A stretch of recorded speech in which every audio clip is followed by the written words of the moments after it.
that. Okay, no, wait. Denise, hold on. For everyone out there in America right now who may not know this, the three people that may not know this, you have a nationally syndicated radio talk show, right? Yeah, in 35 major markets, but, you know, who's counting? And you just throw it out there that you are desperately searching for your birth mother. Well, not desperate, but... How about pathetic? Pathetic is good. Yes, pathetic.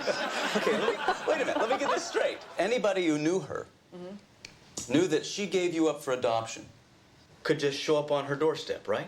Yeah, and your point is what? What about her right to privacy? Well, what about my right to know?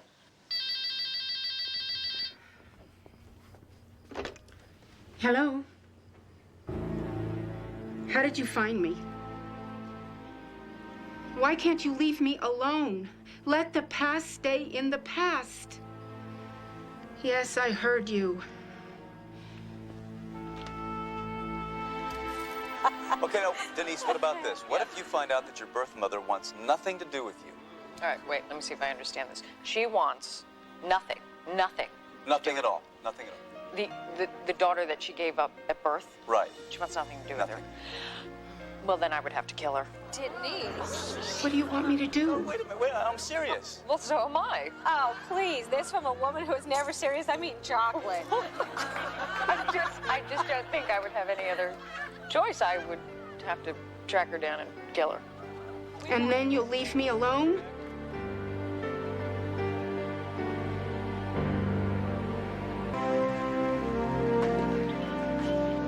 Hey, Mark.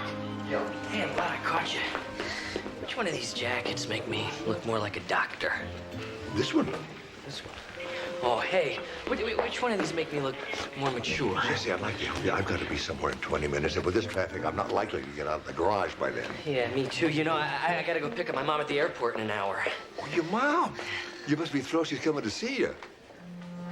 Hey, getting back to the jackets, just off the top of your head. I think you should wear the one you like the best.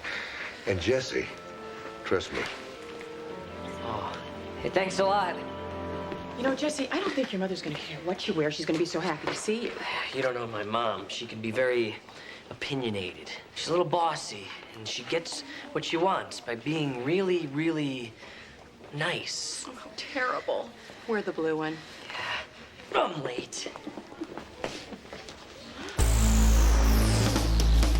And welcome back to the Denise Steiner Show. I am Denise Steiner, and this is my show, and don't you forget it. Remember, just because I'm conservative, people, doesn't mean I am not a sexy, sexy, girly thing. Ooh, sexy girl. Look who's just walked into the studio. My doctor and our guest for the next hour, Dr. Mark Sloan.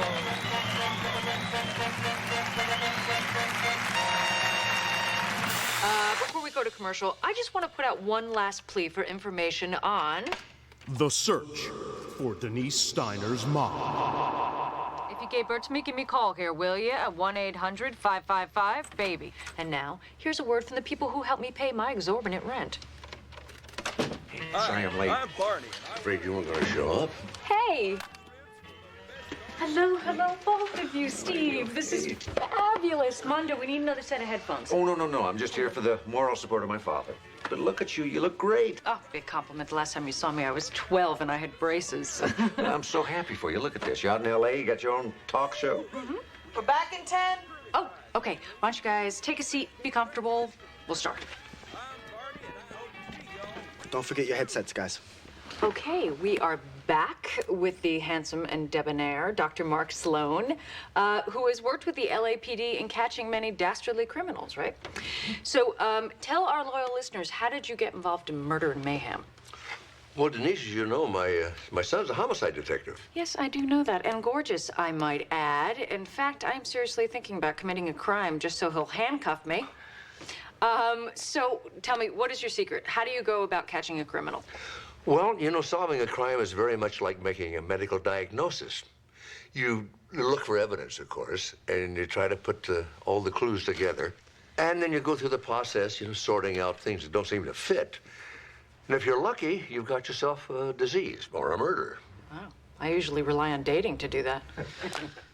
Before we get into your mostly imaginary love life, Hey. there's a call on line 3. She says she's your mother. Oh, wow. This ought to be good. Yes, you were on the air with Denise. I was abandoned as an infant Steiner. Denise? Yes, you have 30 seconds to convince me you're my mom. Ready? Go. Oh, my. There's so much I want to tell you. Oh, sorry, you lose. Okay, let's get back to chatting with Dr. Sloan.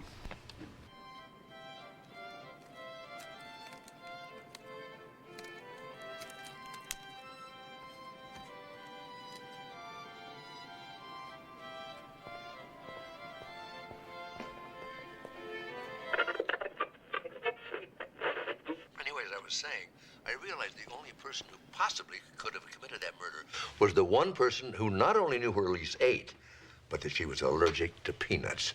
And that narrowed the list of suspects down to one person, her sister. Well, I guess sometimes it pays to be an only child, huh? Oh, Jen is telling me to wrap it up. We've run out of time. Dr. Sloan, you are fantastic. Promise me you'll come back. Well, You heard him, folks. Thank you for listening. I am Denise Steiner. This is my show, and don't you forget it, because I am... Denise Steiner, the mouth that roared. And we're out. Doctor, you were great. Nice meeting you. You too, Mondo.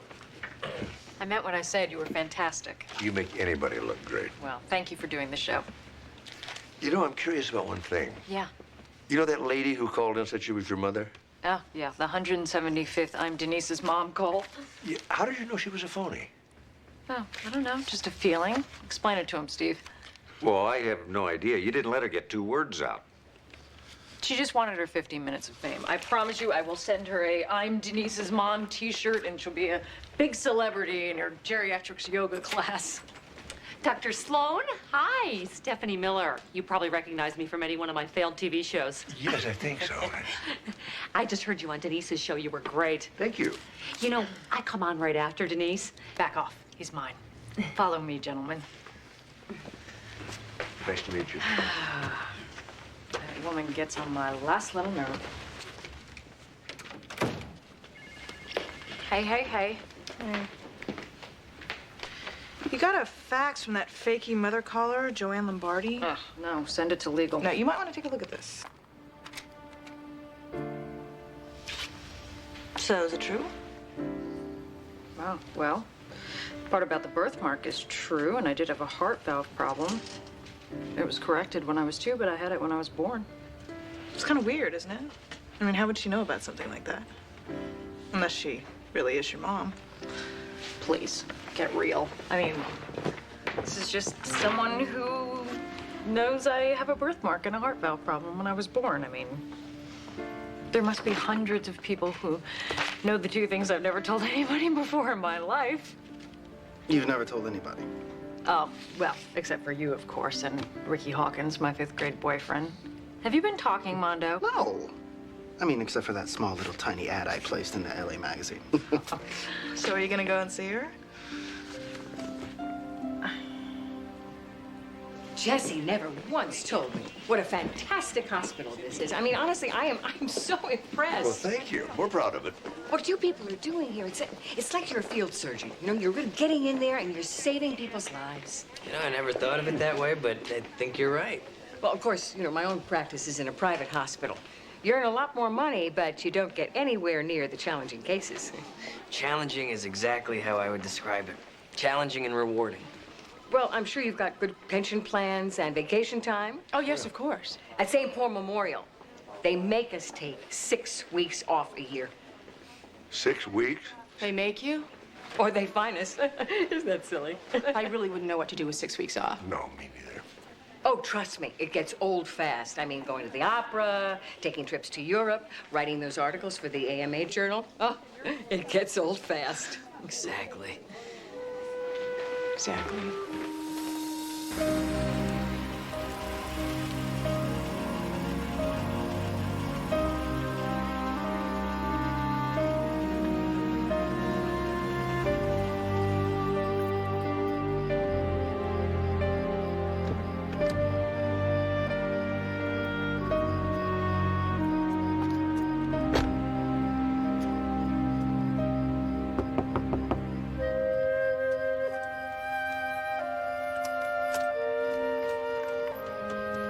Yes?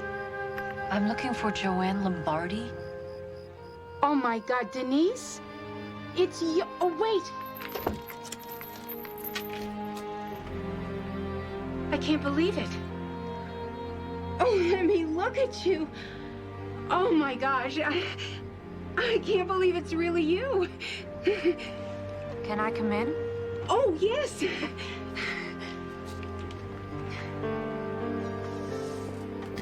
I was 16, still in high school.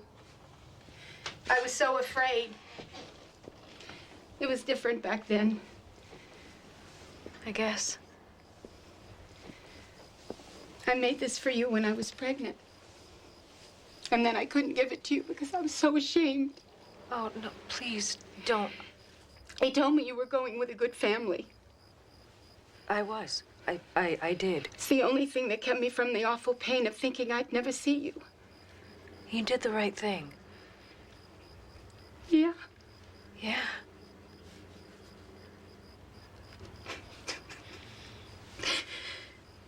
You want a cup of tea? Yeah, okay, that would be nice. I have a lot of catching up to do.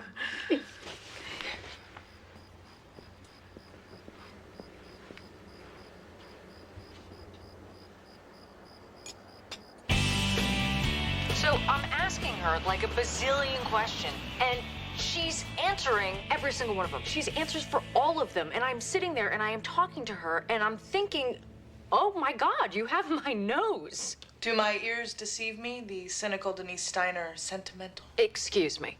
I am part human. Okay? Let's take a call. And it is Tara. You were on the Denise Steiner show. I had a package delivered to your studio. Did you get it? A package? Honey, I get 100 packages a day. All right. I get maybe one or two. Okay, I don't get any. What? I sent it overnight, marked personal. Okay, I'll look. Well, here it is. Is this it? Yes, it's addressed to me, Denise Steiner. Open it. You know, before I do, I feel obligated, Tara, to ask you a question. Are you in any way related to the Unabomber? Just open the package. Okay. Excuse me. In case you missed it, this is the Denise Steiner show, not the Nasty Woman Caller show. I decide what I do and what I don't do, okay? Hello? Hello? She hung up. She actually hung up just as I was gonna bucket her. You know what? I'm gonna do it anyway. This is for you, Tara. I'm melting. I'm melting. Oh, my beautiful wickedness.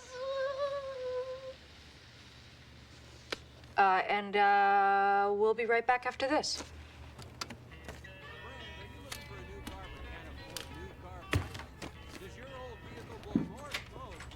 Hey, we're not supposed to be a commercial. Don't ask me. I don't... Find the news from outer space to run if she's not back by the end of the commercial.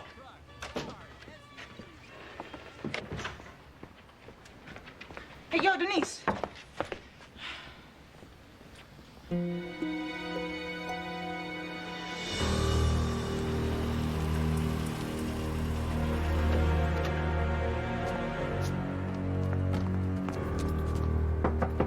Joanne? Joanne? Joanne? Joanne? Hello? Oh my God. Joanne?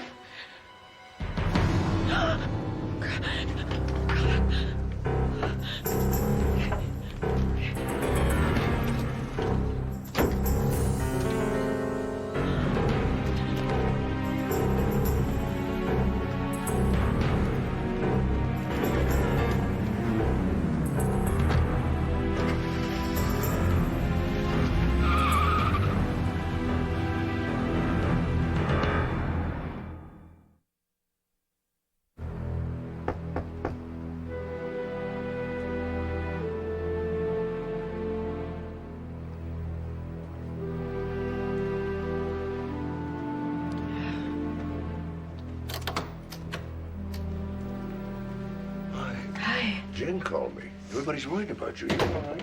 Yeah, I'm fine. I just, had a one-day flu. Caught the radio show. Met your birth mother. Yeah. Would this one-day flu have anything to do with that?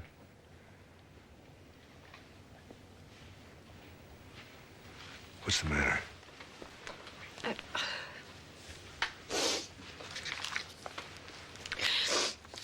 Someone sent me this.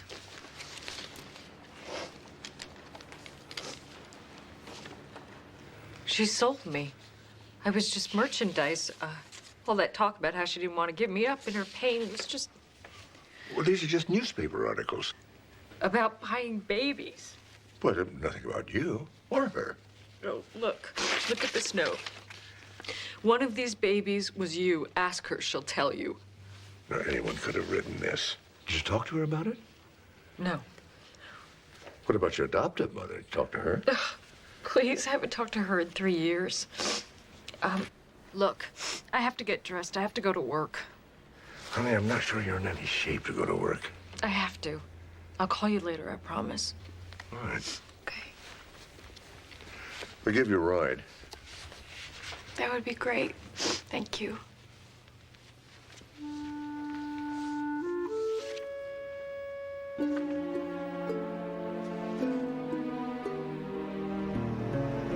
All right, let's try this one more time.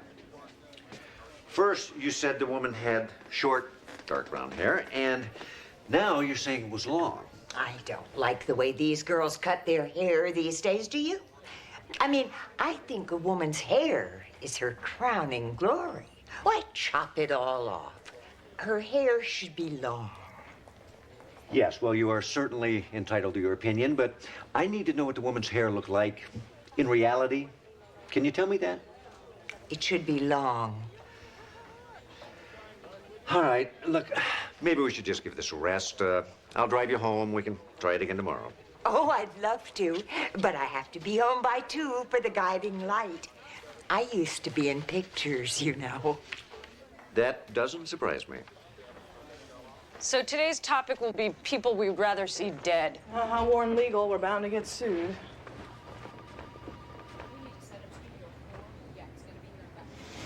I never forget a face. Anyone will tell you that.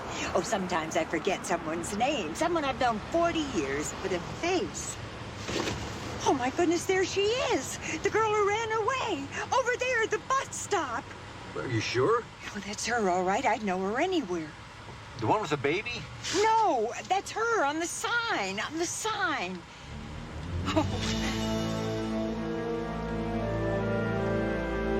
So I know that you were all expecting my very own honest-to-goodness birth mother to be on the show today. I'll be there, my pretty, and my little dog, too. Yeah, well, that's not gonna happen because it's not a cold day in Hades. Can I say that on the air, Jen? Hades? Because that's where my very own honest-to-goodness birth mother appears to be. Did she take her kidney with her? Well, she promised to meet me at the studio today, but just like that other oh-so-important time in my life, you know, the time of my birth,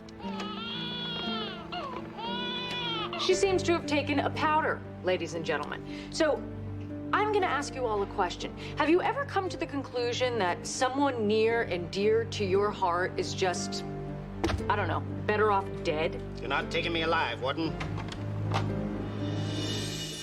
And now we're gonna go to commercial. Steve? I'm sorry, Denise, but I'm here to arrest you for the murder of Joanne Lombardi. Mondo, will you finish up the show for me?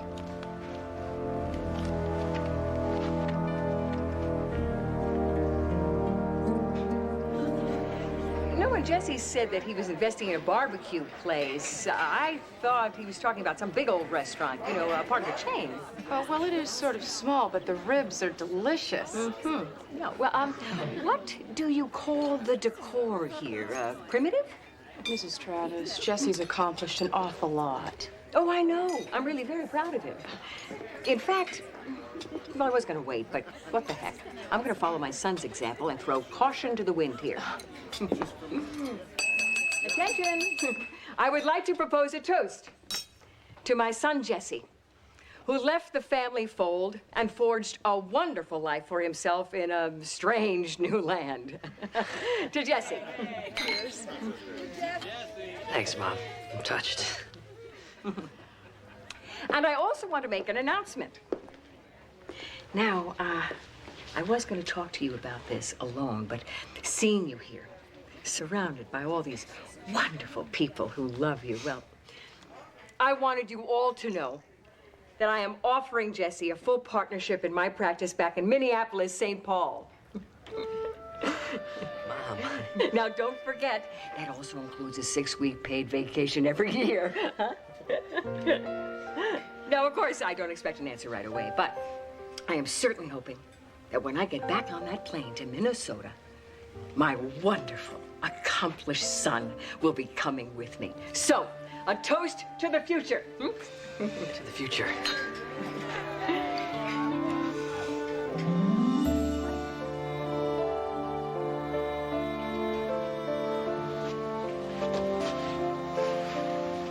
All right, this doesn't have to be all bad. I could do a remote broadcast from jail. Think of the ratings. They aren't gonna let you back on the air until after you've cleared your name. They're gonna give Stephanie Miller my time slot, aren't they? They wanted to. My life is over. No, but I convinced them to let Mark Sloan fill in just for a couple weeks. You did? Mm-hmm. You're a goddess. That's known. Denise, I have to ask. I didn't kill her. I didn't. So why did you run? Why didn't you call the police? I don't know. I don't know what I was thinking. All I know is that I said on national television that I would kill her, and then there she was, dead. I didn't know what else to do. I just ran, and then I thought if I said I hadn't seen her, who would know?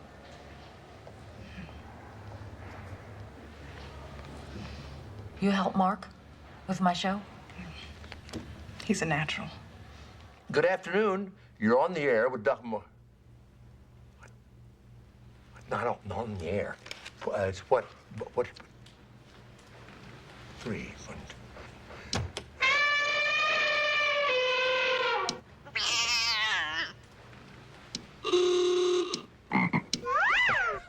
Am I on now? That was dumb. I'm sorry.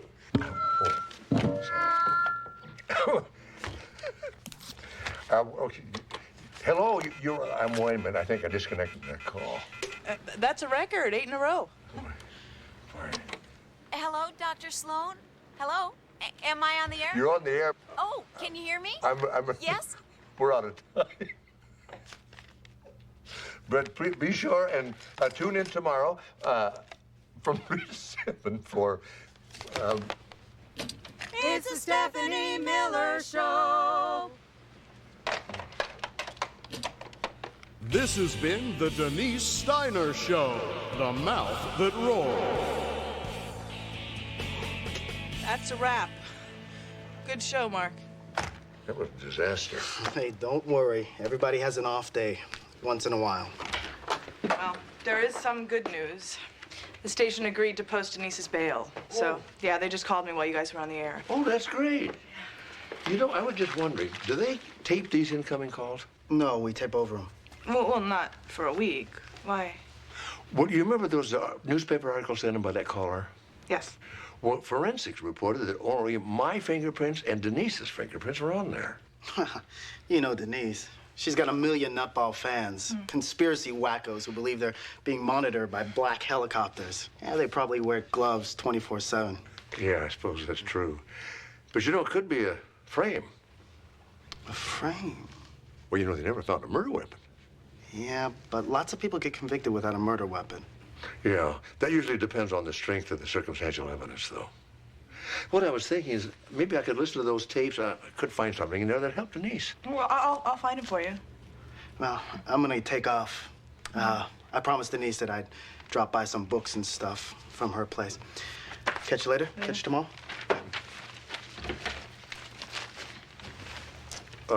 Mondo and Denise good friends, are they? Yeah, they used to date. Yeah, Denise met him at a station in El Paso. She's actually the one who brought him here. No kidding. You know, sometimes I just wish they would get back together because they are so much nicer than the losers they each go out with. Oh, tapes. Yes, I'll get them for you. Thank you, Jen.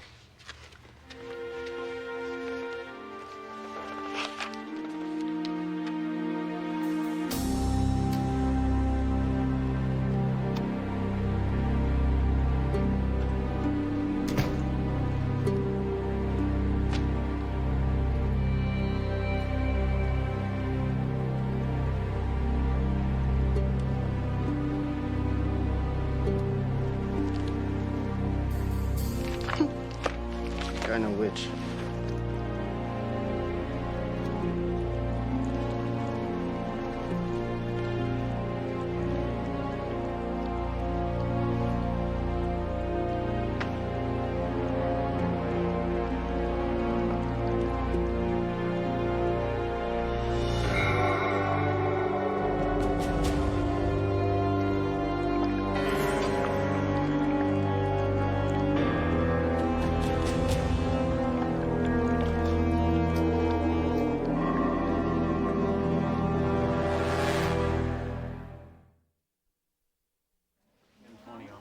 Well-known shock jock Denise Steiner will be arraigned on charges of first-degree murder for the homicide of her birth mother, Joanne Lombardi. How did they get this stuff out so fast? I do not know.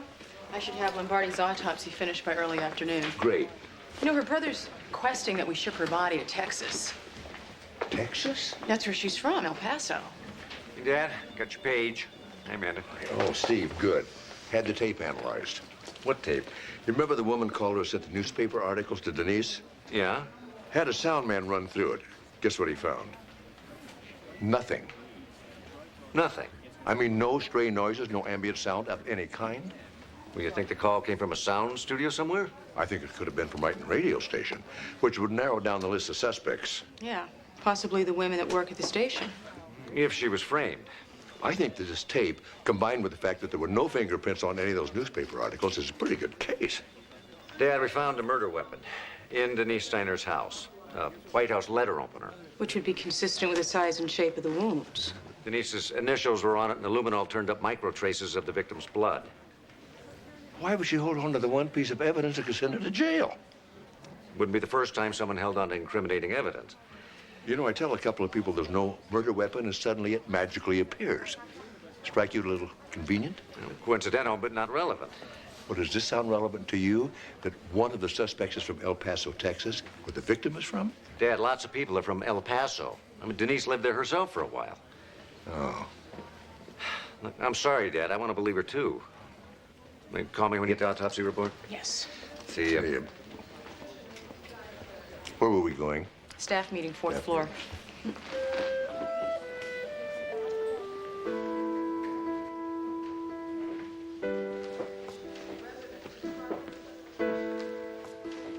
Jesse, Hey. you all right? Yeah, I was just waiting to talk to Mark. No, he just left. What? Yeah, he went to do the Denise Steiner show, but he'll be back in the morning. That's great, except I have to give my mom an answer tonight. Why don't you call down to the radio station? That's a good idea. Air my dirty laundry in front of thousands of strangers. It was just a suggestion. Look, I really don't know what to tell you. I'll see you tomorrow.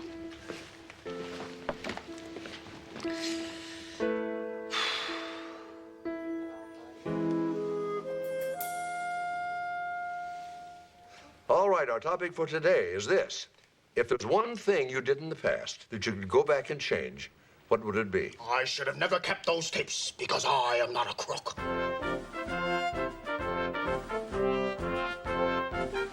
And we have Billy Bob from Dallas. Hello, you're on the air with Dr. Sloan. Yes, hi there, sir. I wouldn't change anything about my past, but I do have a question about the future. All right. You see, my mama, she owns a big old cattle ranch in Oklahoma. Dr. Travis to radiology. Dr. Travis to radiology. Do I know you? No.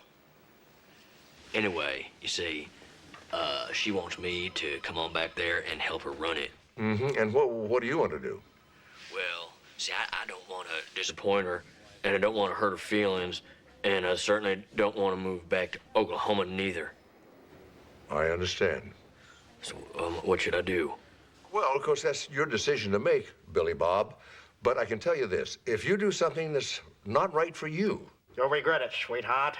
Maybe not today, maybe not tomorrow, but someday soon. And you'll regret it for the rest of your life. Jesse? I gotta go. Who was that? I was nobody. Gosh, look at the time.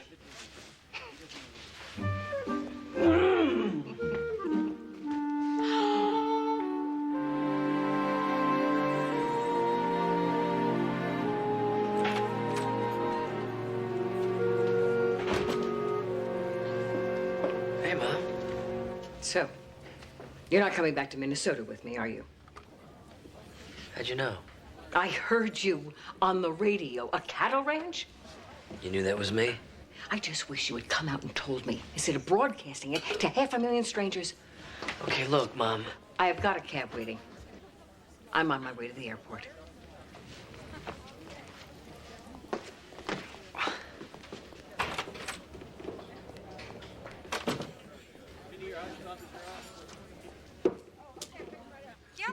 Ma'am, an appendectomy is something that definitely should be done by your own physician. Don't! Thank you. And that's it for... The Denise Steiner Show, the mouth that roared. Good show, everybody. And I mean it this time. Hey, I'll see you tomorrow. Hi. Great show. I was just kind of wondering, are you going to be doing this on kind of a, permanent basis? Because, You can forget the time slot, Stephanie. Denise is coming back. Oh, that's good news then. Mondo, all those voices you do are great. Your family back in El Paso must be very proud of you. My family's in Guadalajara, man. Mexico.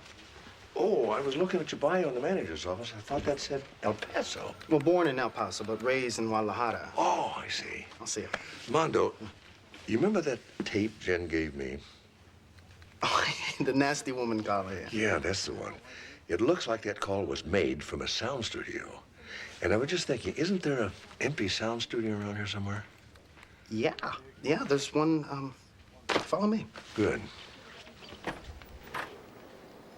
See, sometimes they store stuff in here, but that's about it. Well, I suppose one of the women who works here could have slipped in here and made the phone call. But who? And what would be the motive? Well, people have their little resentments, Like what? Oh, man, this is hard. These people are like family to me. Oh, sure, I understand. But, somebody's trying to frame Denise. Well, it could be anyone from the studio. The receptionist. Who knows? Anybody could have slipped in here and made that phone call. Yeah. There is one little problem. There's no phone in here.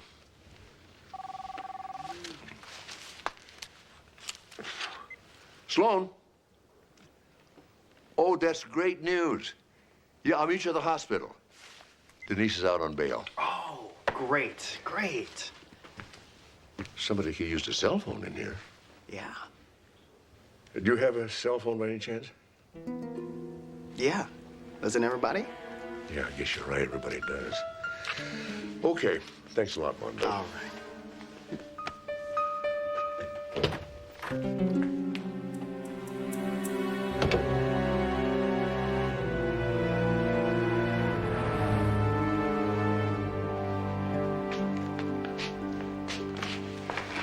Hi. Glad to see you. You all right? Yeah, I'm fine. I'm just, thrilled to be out of there. So my lawyer tells me they have a bogus case against me, yes? No, they've got a pretty solid case. But I have a hunch that might help us. What? Can you think of any reason that Mondo would want to kill Joanne? Mondo? No. My God, Joanne was my mother. He knows how much I wanted to find her. He would never do something like that. He loved me. He asked me to marry him. Oh. You turned him down. Excuse me, Mark. I need to talk to you about the autopsy. Amanda, this is Denise Steiner. Denise, this is Dr. Amanda Bentley. Hi. Hi. Joanne Lombardi's autopsy. Yes, Denise, I'm terribly sorry, but Joanne Lombardi was not your mother. In fact, she wasn't anybody's mother. She's never given birth. And my guess is Mondo knew that the whole time.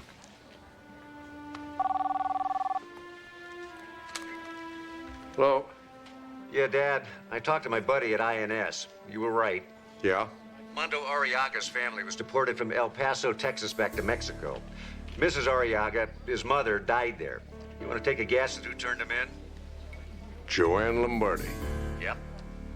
I was afraid of that. Well, there's more.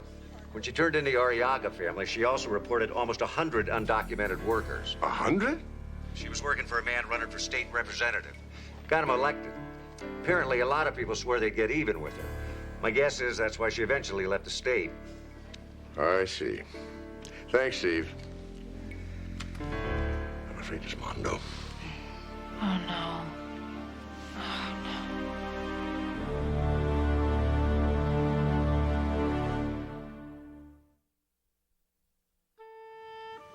On my 18th birthday, I had a fight with my mom. My real mom, the one who raised me. I told her she wasn't my mom. I yelled at her, and then I ran out the door before I even blew out the candles in my cake. I can see how that could happen. She said she got over it. We never really did, either one of us. I never celebrated another birthday with her again. It was just too painful. Well, then I met Joanne Lombardi, and there I am thinking, she's the one. She's the real one. She's got my nose. I mean, she's a complete stranger, yet I am convinced that, I don't know, blood is thicker than chicken soup, I guess. You see, we believe what we want to believe. Well, I can't help thinking if I hadn't made such a big deal out of finding my birth mother advertised on national radio, maybe Joanne Lombardi would be alive today. Honey, you didn't kill her. Maybe I helped. Why don't you get some sleep? I've got to get home to my kids. And thank you for the tea. Denise, you might think about calling your mom and telling her what you just told me.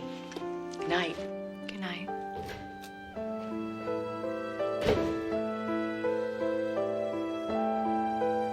Mom, are you there? This is Jesse. Could you pick up, Mom?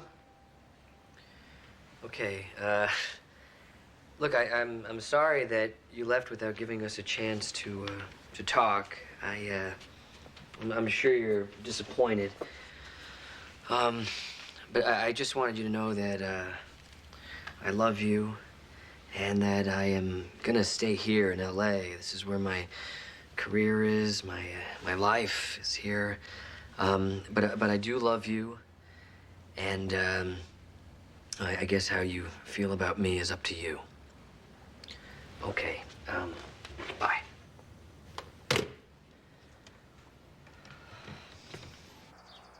I hope we've been some help with your problem. Anyone else out there that has any information on male pattern baldness, give us a call. And we'll be back right after this. Listen, I just got this audition for this huge national spot, but they need to see me like 5 minutes ago. I know it's an imposition, but... No, go. 20 minutes left on the show. I'll be fine. All right, you're the greatest, Doc. Jen, see ya.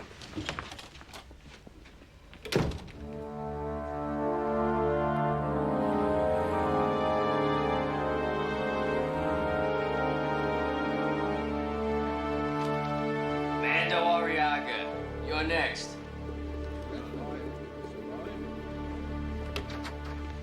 Hi. Mando, I loved your audition tape, baby. Hey, thanks, man. Yeah, the commercial's animated, so we want to play around with a bunch of different voices. Okay with you? Cool, babe. That's what I do.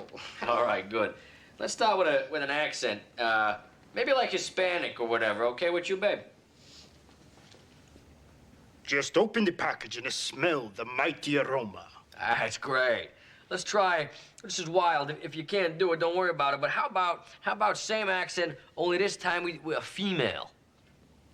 Just open the package and smell the mighty aroma. Oh, that's fantastic. Really good.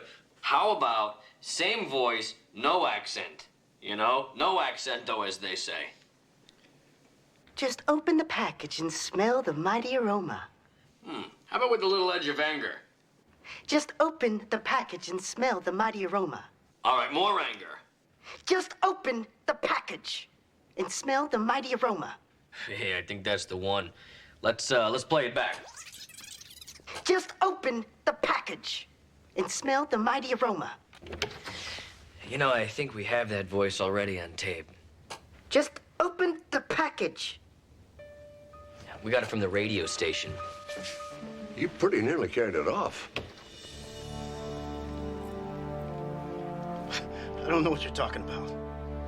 We're talking about a kid who blamed Joanne Lombardi for the death of his mother. You've always thought she wouldn't have died if she hadn't gone back, haven't you? This is crazy. So you tracked her down and started threatening her. No, no. At the same time, the woman you love dumped you, and you just had to get even. Then you came up with your brilliant plan. If you could just get Joanne to impersonate Denise's mother, you could kill 2 birds with 1 stone. Joanne went along with you just to get you to leave her alone. She had no way of knowing you were going to kill her. How could you do that, Mondo? I wanted you. I loved you.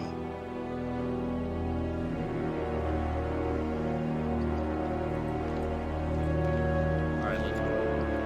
You got the right to remain silent. Anything you say, you can. The Denise Steiner Show, the mouth that roars. This is Denise Steiner, and I am out of the slammer, and I could not be happier to be back on the air, being abused by my callers, of course, after my cushy stay at the county rest home. And of course, I am here with my dear, sweet Dr. Mark Sloan. Who is more than happy to turn the microphone back over to you where it belongs. Thank you. Yo, Bones. Got a call for you, line 2. Bones, that's me. What? Hello, you're on the air with Dr. Mark Sloan. Dr. Sloan, I want to thank you for a call you took the other day with my son. What you said to him about living his own life. Well, after that call, he stood up for himself.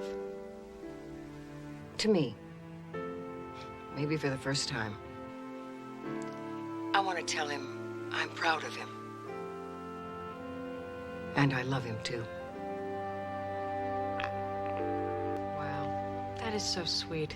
That is so sweet. And, well, you all know what I think of sentimental claptrap.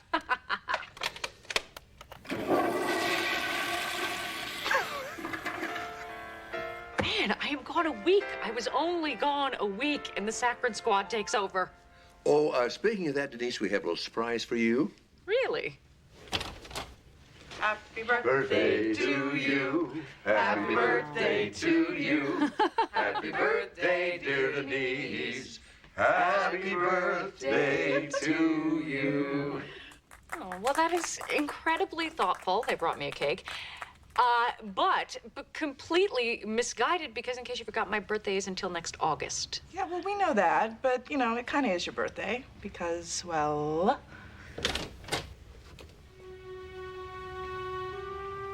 Mom? Happy birthday, honey. Mom, oh my God. You called my mom? Somebody had to. For those of you who don't have television simulcast, which I guess is about everybody, Denise Steiner, the mouth that roared, is now hugging the woman who adopted her, raised her, and who she thought she would never see again. Denise, blow out your candles.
Sorry, ma'am, no reporters allowed on the crime scene. My identification. I think you should take me to the lead investigator.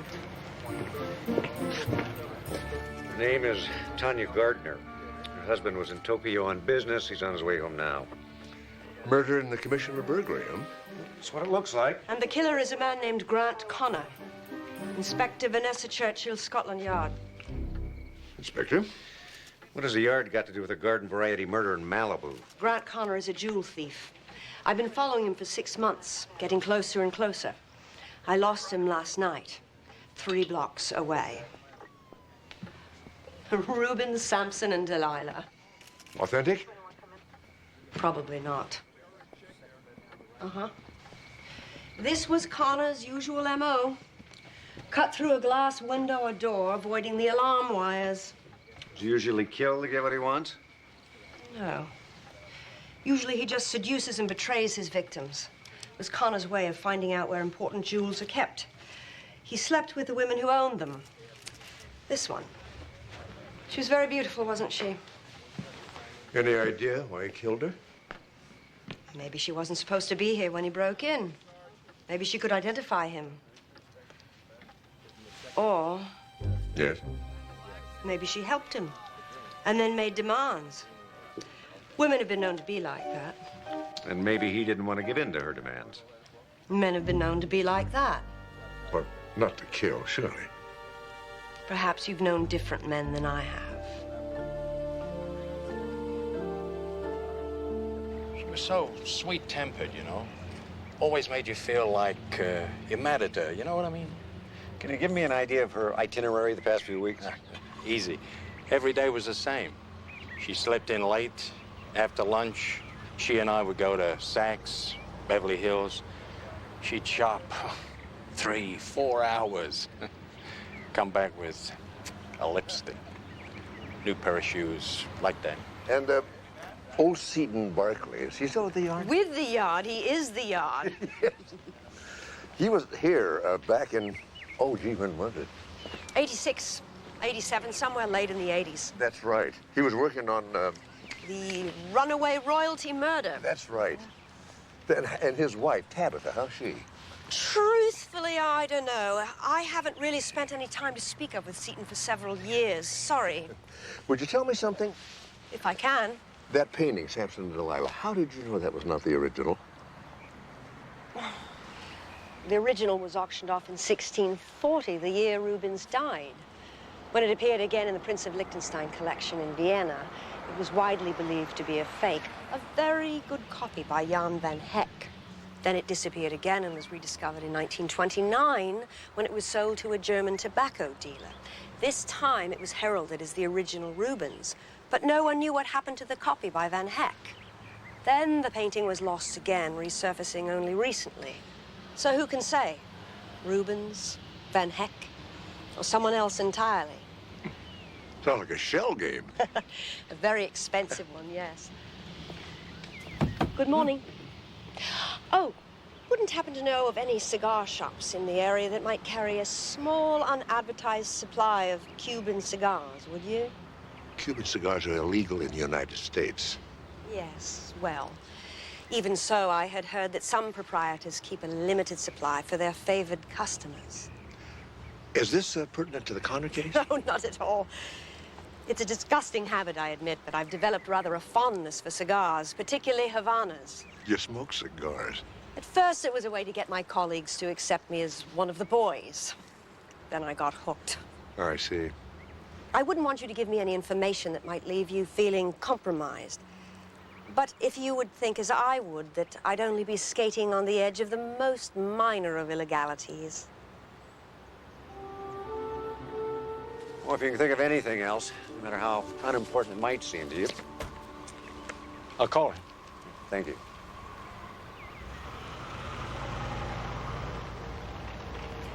She said she'd meet you back at the station.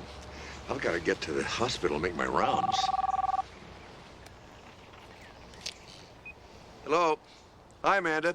I'm on my way back there right now. And I've got some good news for you. I just spoke to Mark, and he's agreed to donate a signed Agatha Christie first edition. Oh, no. Mrs. Simpkins brought in a gown that was actually worn by Princess Di. Wow.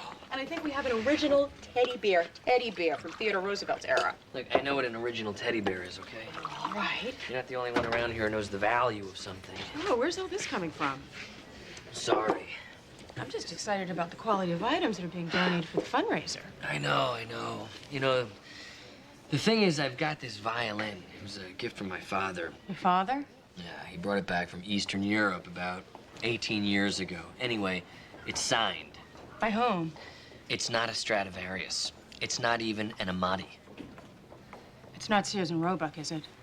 Oh, no, it's a Berganzi. A Berganzi? Ever hear of Carlo Berganzi? He was an 18th century violin maker who apprenticed under Amati, who ultimately inherited Stradivarius's workshop. And your father told you all this? Yeah, but then I read up on him. Well, it could be worth a fortune.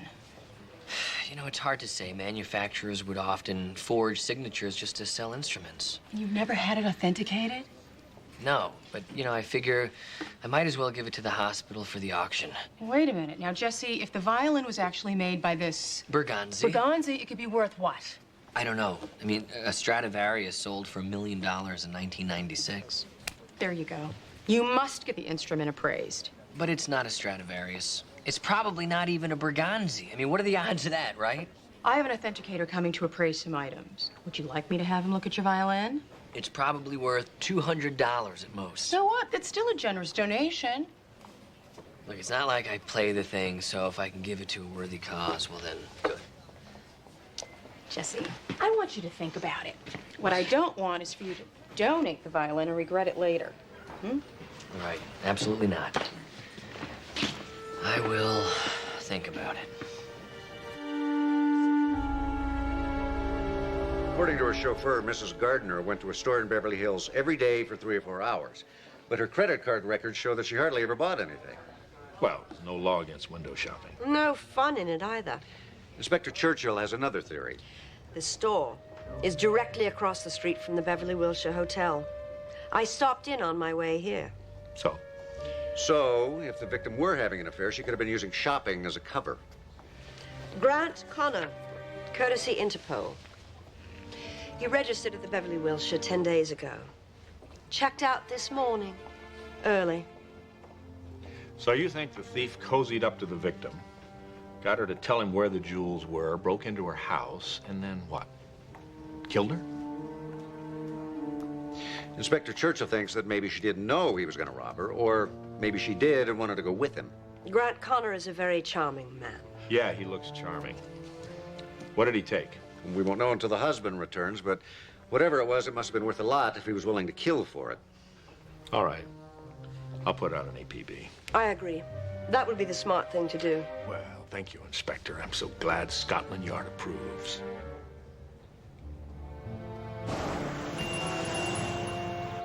Can I help you? I'm looking for Cuban cigars. I'm sorry, we don't carry them. In that case, I'm looking for a man who smokes Cuban cigars. This man. You a cop? I belong to a presidential inquiry committee. President Cleveland. Perhaps you recognize the picture. And he would be ever so grateful if, when you see this man we're looking for, you would give me a call.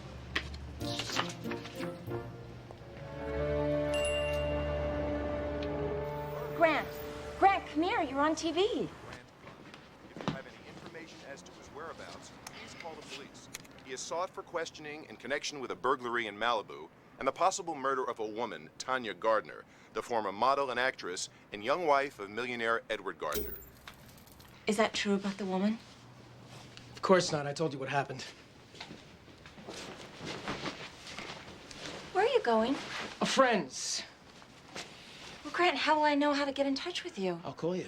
Now be a good girl and find my shoes.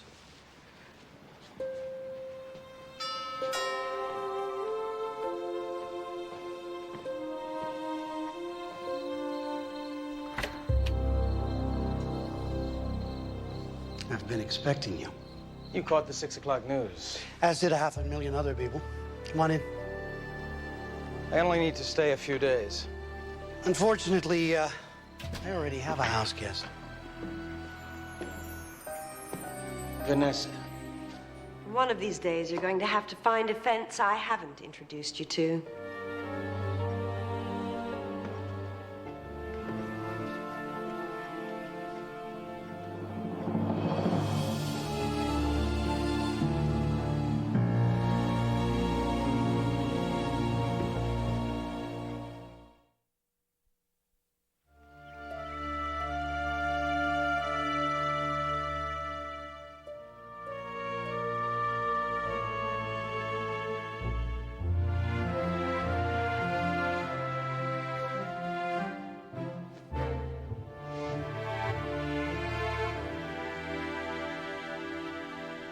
Two eggs, boiled for exactly 3 minutes, 7-grain bread, sweet butter, and coffee, black.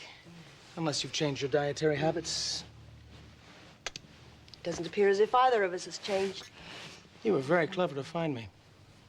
You don't know all the places I looked where I didn't find you. We need to talk. Without the diamond I stole from the lovely Mrs. Gardner. Was it absolutely necessary that she die? Do you really want to go there? Ooh, didn't mean to touch a nerve. Let's keep to the topic at hand. Your little collection is practically worthless without the Pride diamond. Perhaps $10 million. That's hardly worthless. But this is a case of the whole being greater than the sum of its parts. 6 diamonds are worth maybe 15 million. But completing the collection with all 7, what would you guess? 50? 100 million? Maybe more. That's assuming I can even procure the 7th. I have no doubts you will. What did you have in mind? 5 million. Dollars? Oh, yes. I'll have to think about that. You have 5 minutes. Let me explain something to you. For me, this isn't just about the money. It's about owning a piece of history. It's about having in my possession something that Nicholas Romanoff once held in his hands. I failed your education when I neglected to impart that same sense of awe. And now you have 4 minutes. I'll call a cab. You can take me to it right now. And they say the British have no sense of humor. Oh, I'm sorry, I didn't realize. You have the 5 million on you. I didn't see it when you disrobed last night. I won't have it until I sell the collection. The complete collection. Then I guess you'll have to borrow it. And how can I be certain you even have the stone? You're certain or you wouldn't have come after me. I would have thought you would have hidden it right here on Ira's mantelpiece. Hide in plain sight. Isn't that your usual M.O.? You ought to know. You taught me everything. Oh. Hello? Inspector Chucho. Yes. Yes, I think you should come out to the Gardner place right away. There's been some developments.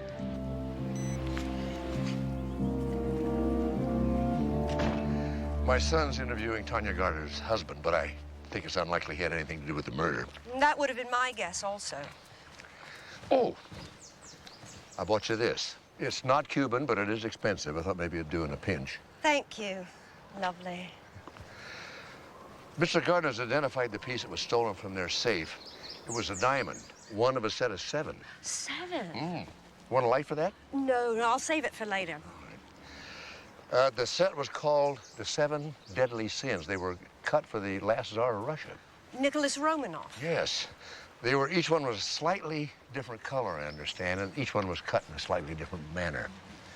The largest one was called Gluttony, and then the one with a red tinge in it was called Anger, and so on. Fascinating. I guess after the Russian Revolution, the set was split up, and the move to reunite the set has become quite an obsession, I guess, with some of the collectors around the world. Understandably so. You sure don't want to light that cigar? No, thank you. No, really. I just had one. So, these jewels. Well, interestingly enough, 5 of them have been stolen in the last 18 months. Now, the one that was in the Gardner safe is the 6th one, Pride, I think. I knew Connor was up to something. I had no idea it was this big. You know, I have a private concern here. The seventh one, Lust, I think it's called, has been donated to an auction benefiting the hospital where I work. So you think that Grant Connor is planning to steal that one as well? Can I ask you a favor? Certainly. Would you smoke that cigar? Just a couple of puffs. I have to know if it's as good as the salesman convinced me there was. All right. Oh, what a shame. I seem to have left my lighter. Here you go.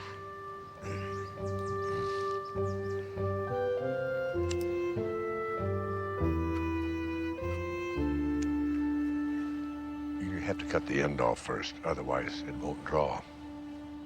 You never smoked a cigar in your life, did you? You never worked at the yard either. What gave me away? Anyone who knows as much as you know about Rubens' paintings would have known everything there is to know about those diamonds I told you about. Not necessarily. Well, then there's also the matter of Inspector Barkley's wife, Tabitha. Barkley was a lifelong bachelor. He did have a succession of dogs, bloodhounds, every one of them named Tabitha. He was notorious for bringing them to work with him, and anyone who worked at the yard would have known that.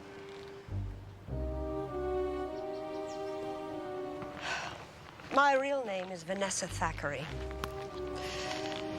Grant Connor broke into my house in England and stole my jewelry. He did almost all those things to me that he did to that poor woman. He seduced me and made a fool of me. And you won revenge. My typical story has a twist, however. My husband came home unexpectedly, caught him, and they struggled. My husband had a heart attack and died. I want Grant Connor caught. You have the death penalty here in America, which makes it even better. I'm sorry if that sounds harsh, but it's how I feel. And I'm sorry I lied to you. I was afraid you wouldn't let me in on the investigation otherwise. You were right. I couldn't then, and I can't now. You know I have to check out that identity, too. Of course.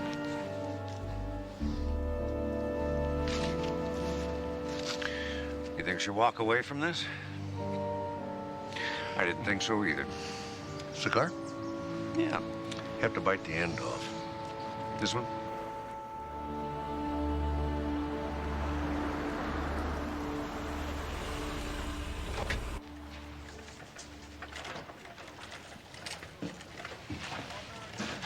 Hey. Jesse, is that the violin? No, I'm Al Capone. Take it. I can't take it unless you're sure. I am sure. Don't I sound it? No.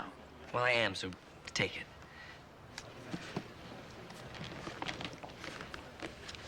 You know, maybe I will just take one last peek at it. It was a gift from my father, and then I'll hand it over. Okay. Here. Can't accept it. What? You're not ready to give it up. I said I'm ready, and I am. So here. Jesse, this is a gift from your father, and I really think that you should hold on to it. Now, I'm sorry, I have tons to do. You don't want it? No. You tell me it's not good enough for your auction? Jesse, this isn't about the violin, it's about your father. My father? You're crazy. Jesse, forget I've known you a long time. And we'd love to have your violin in the auction, only if you and your father's ghost are willing to give it up wholeheartedly.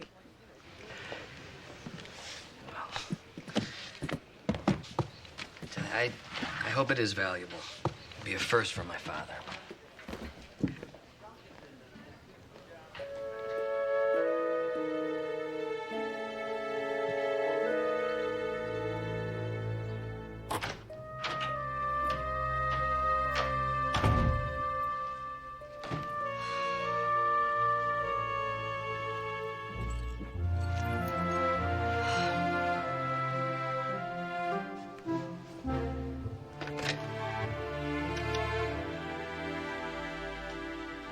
Vanessa Thackeray, is there a message for me?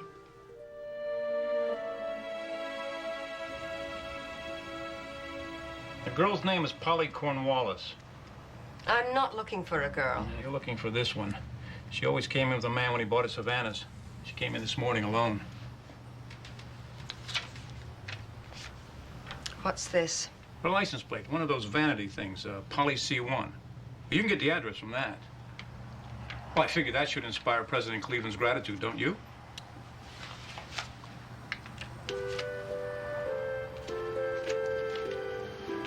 Come to me, Cleveland.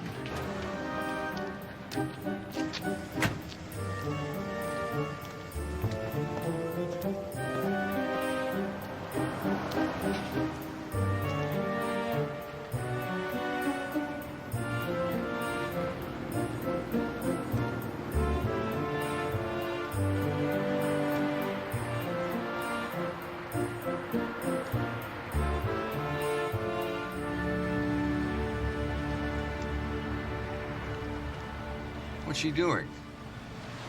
Something nice, it looks like. You think there's any chance that she killed Tanya Gardner? You know, there's 2 exits at this place. I'll take the one on the west side.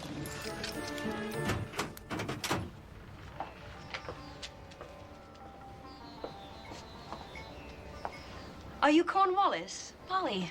Cornwallis is my last name. I thought I went better with costume. Cornwallis costume. May I see that ring there? Oh, sure. All of my stuff is guaranteed costume quality jewelry. Very nice. Thank you.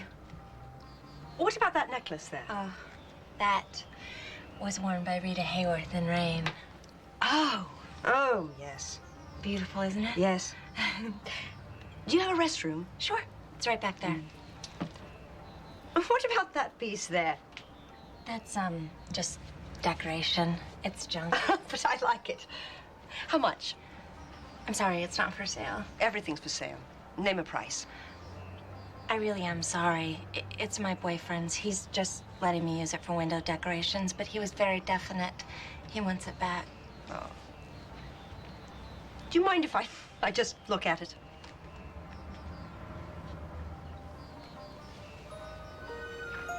Oh, sweet. Yes. It's lovely. Too bad. I know just what I would have done with it.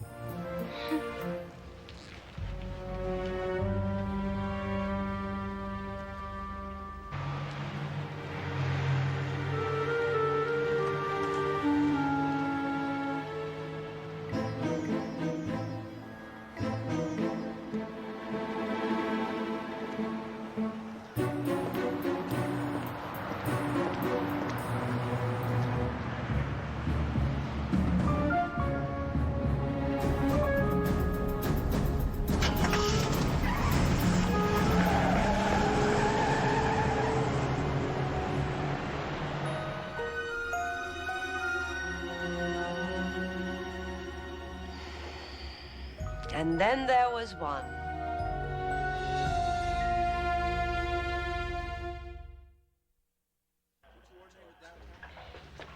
My boyfriend said the diamond was worth thousands of dollars and that this woman he knew had killed somebody to get it. Is this your boyfriend, Grant Connor? Yes. Did he tell you you were receiving stolen goods? No. And that is a felony? I don't know anything about that. He just gave it to me to hold for him for a couple of days. That's all. Look, if it really was stolen, why would he have me place it here, right where anybody could see it? Edgar Allan Poe, The Purloined Letter. What? The origin of hide in plain sight. Dr. Sloan, pretty lady give me $5 and this address. Said to tell you that the man you want, this is where he's at.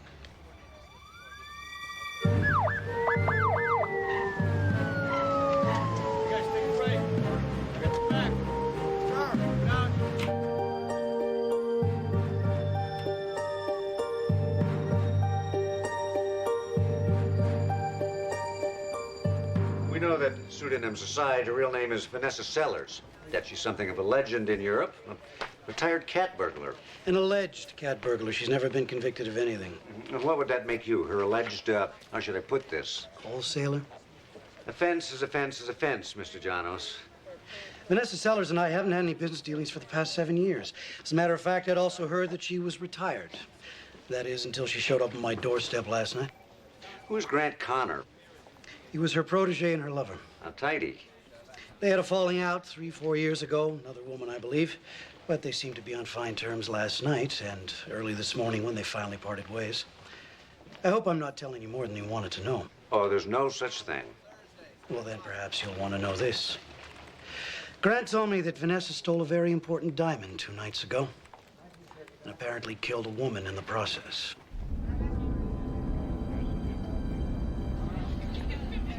I don't believe it. Which part? I don't believe she killed Tanya Gardner. Well, there's 2 people that said she did.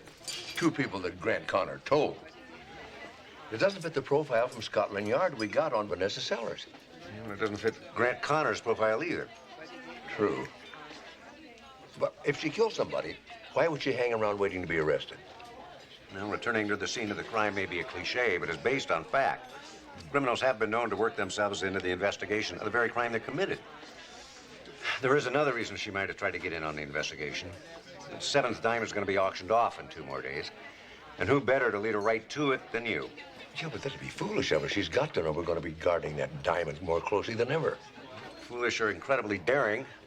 And that does fit Vanessa Sellers' profile. I think I just lost my appetite. Hi, I'm Jesse Travis. Yes? Oh, I donated a violin. Hi, Jesse. Hey, did you get a chance to look at it yet? Which? The violin. It's a Berganzi. Mr. Van Ark has been so busy examining all of these items. It's a copy, isn't it? Oh, yes, the factory-made violin. Yes, the forged signature was quite good, actually. Almost had me fooled. But the incorrect lacquer coating gave it away. So it's worth what? Oh, depending on the sentimental value, of course. There's no sentimental value. $250, $300? $49. Dollars? Yes. You couldn't even round it up to an even 50? I don't ever round up anything. The value is the value, period. $49. I understand how disappointing it would be to find out something you've cherished is worthless.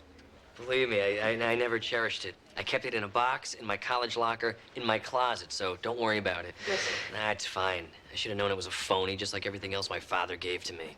Phony doesn't necessarily mean worthless. There was a rather well-known violin maker in the early part of the 19th century who crafted exquisite copies of famous violins. Yes, well, thank you for that illuminating information. Some count named Rosario Caltabiano. He loved making violins. He handcrafted them lovingly, and then, because he was a nobleman and not supposed to do a laborer's work, he signed other people's names to them and sent them out to be sold. Yes, well, thank you. I believe you left a section over there undusted. Hey, did you know about this Caltabiano guy? Yes, of course. Everyone knows about the Italian Count. Did you check to see if mine was one of his? Well, no. How much would a fake Caltabiano be worth? About 20, 25,000. Thereabouts. I'll look into it. Good idea.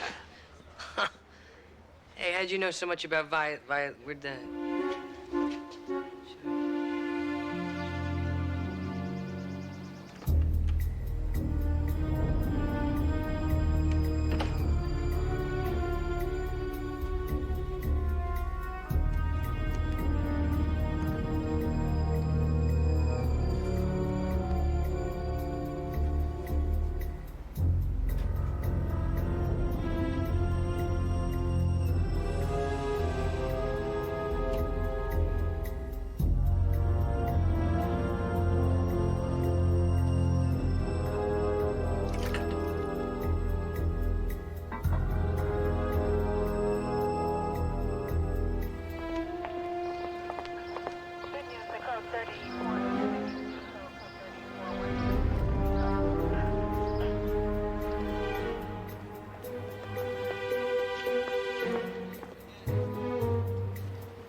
Hello. Oh, sorry. Sorry, I didn't mean to scare you. What are you doing here? How did you get in this car? It's a talent I have. I just got a call from Steve. They found a gun in your hotel room, the murder weapon. In the loo? Yes. Every law enforcement agency in this county is out looking for you. Grant Connor set me up. Vanessa. Right from the beginning. Even the alarm that went off. I've never tripped a burglar alarm in my life. I'm going to have to turn you over to the police. I won't let you. I've got a gun. No, you don't.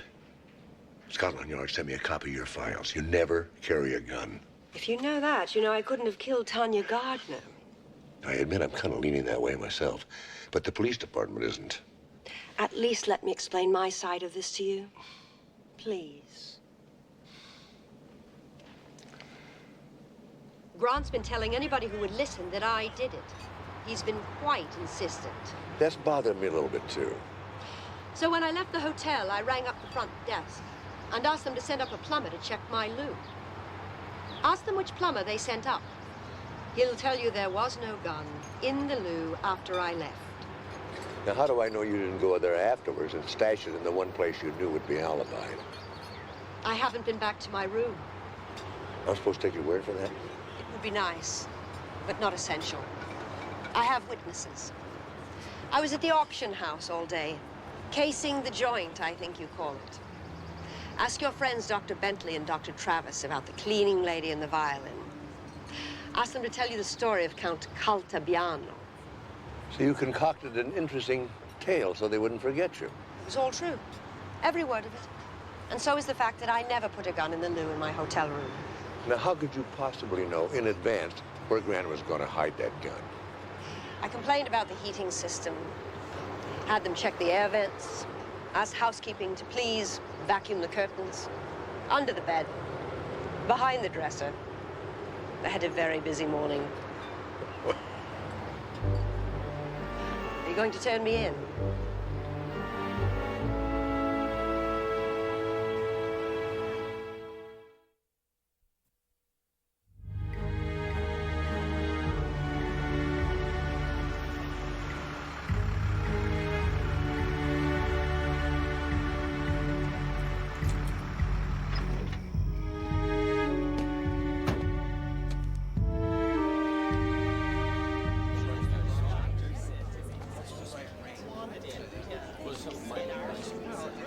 She's got the wood and that sort of raised wall right there. Any sign of Grant Connor? Not yet. By the way, Jesse, I think it was great. You donating the violin. Oh, thanks, but it's probably not gonna sell.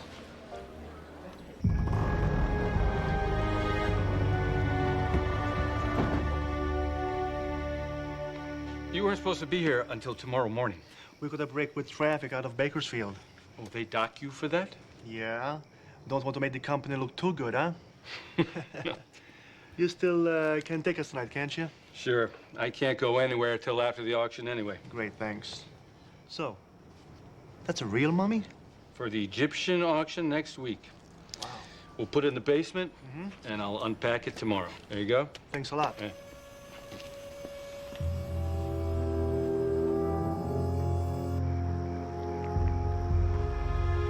Dr. Sloan, Nothing yet. here either. You let me know if you see anything suspicious. I will. Have to say this again, Dad. This is a really bad idea. The only way Vanessa can prove she didn't commit that murder is to catch the guy who did. Unless he catches the diamond instead and pulls a disappearing act.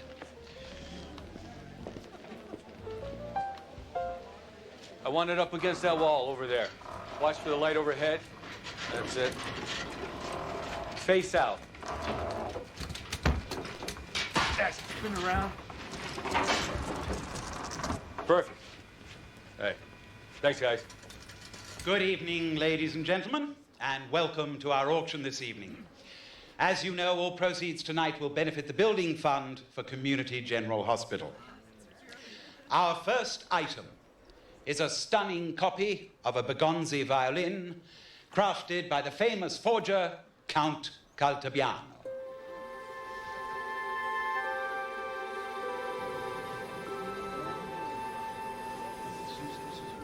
I'm going to start the bidding at $500. $550, thank you. $600. $650 to the gentleman in the boutonniere.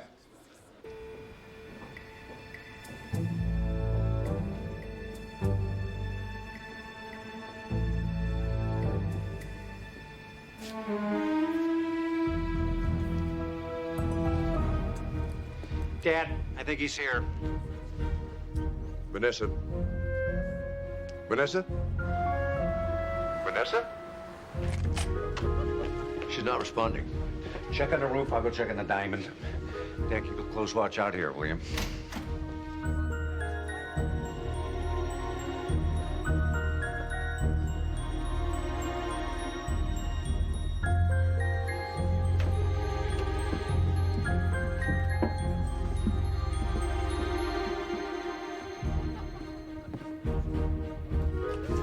Anything suspicious? Anything at all?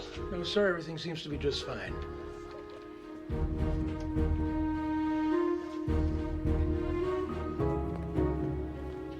Guard, I need some help in the basement.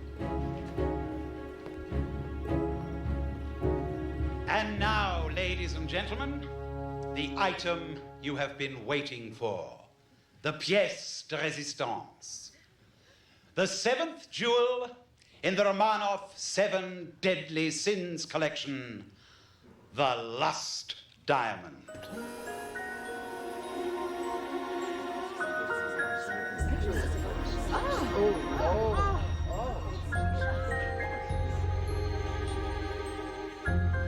Any sign of Vanessa? No, she's got to be here. She wouldn't leave. Not without the diamond, anyway. We start the bidding at $300,000. Thank you. Do I hear 325? I gotta log in these items for Monday. I need you to witness it. Company policy.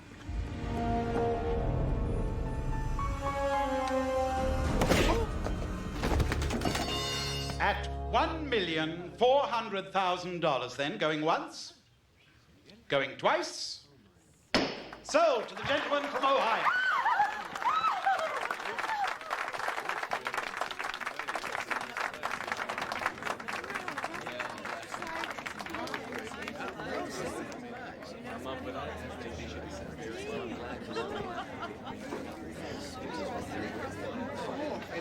Well, I guess that was all much ado about nothing. The diamond is safe, no last-minute disappearance. Looks that way. I'll feel better about the whole thing when we find Vanessa. Excuse me. I was told you're the gentleman who donated this beautiful instrument for the auction. Yes, yeah. I have a daughter. She's 13, and she's just been accepted to Juilliard. This violin will be her dream come true. Really? Even a copy of a Bergonzi. It's the best $15,000 I ever spent. Thank you for giving it up. You're welcome. Oh, I'm so sorry. Did I hurt you? Let me look at that. Oh. Connor, cover all the exits.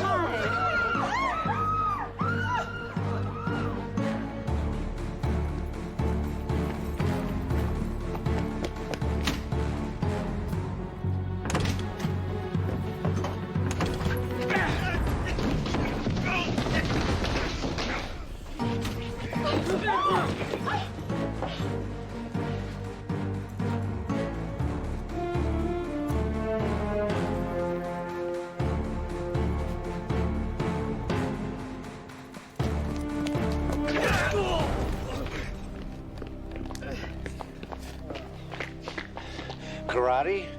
Fenced air. You got the diamond on him? Yep, right here. Piece of coal? Where's the diamond? I don't know. It was in there.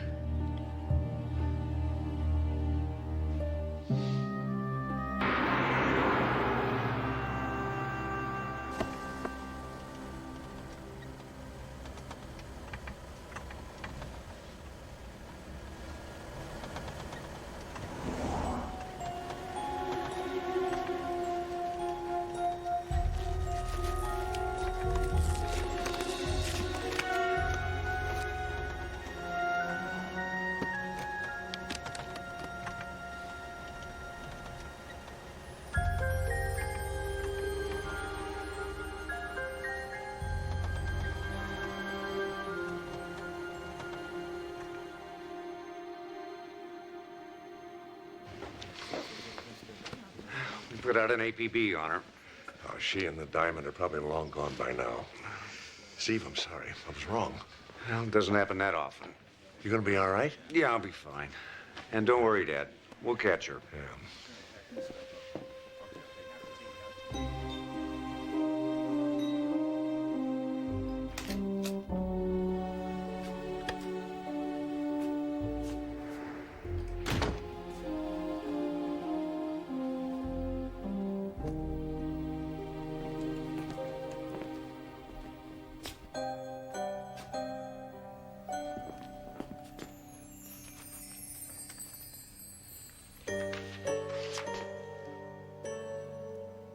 Vanessa?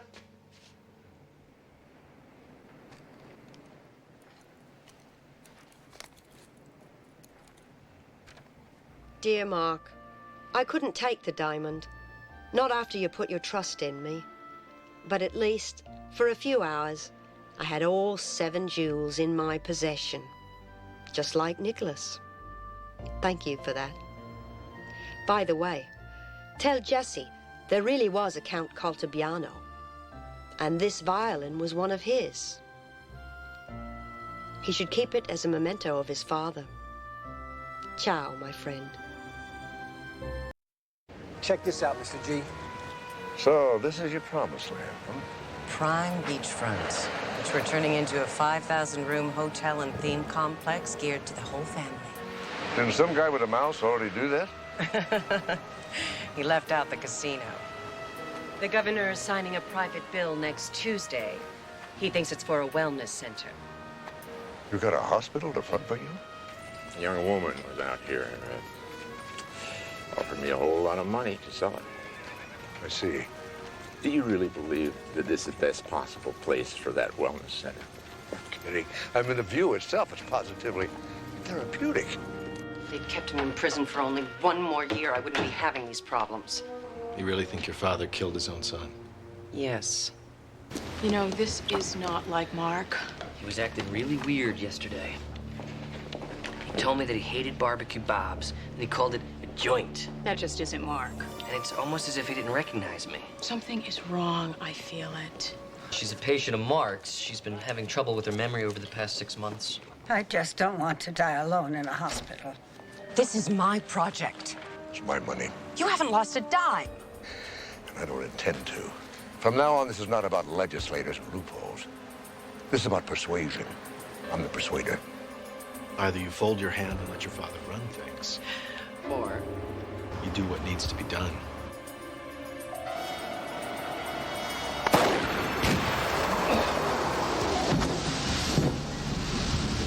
Do you think it's a coincidence that he's broken his leg twice? Not to mention the cigarette burns, the evidence of beatings. He's obviously an abused foster child. Why would anybody kill Chester Chumley? I'd hate to think it was to stop him from donating the property.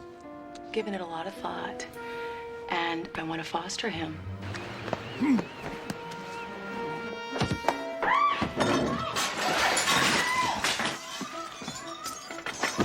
Patient's unconscious with a bullet wound to the shoulder. BP 90/50. Oh my God, is that Mark? There are no bone fractures. Lungs well expanded. I can see the bullet. You ready? I'm ready. Knife?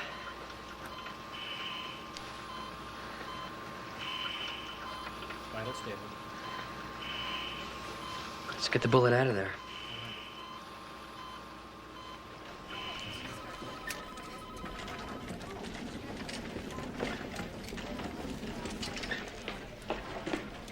Jesse. How's Mark?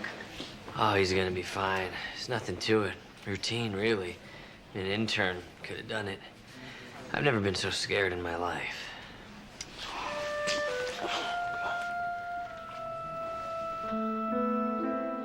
Mark, I was so mad at you. But I knew that you wouldn't just not show up unless there was an emergency. And I just feel like you're involved in some kind of an investigation you don't want me to know about because you really haven't been yourself, you know, lately. I guess what I'm trying to say is that I'm sorry. I was so scared when they wheeled you through emergency, and all I could think about were all the bad things I said about you, and you have to know I didn't mean it, and I hope that you can forgive me.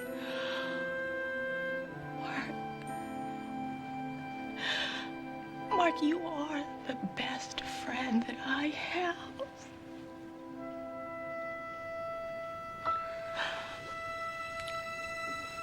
Who are you?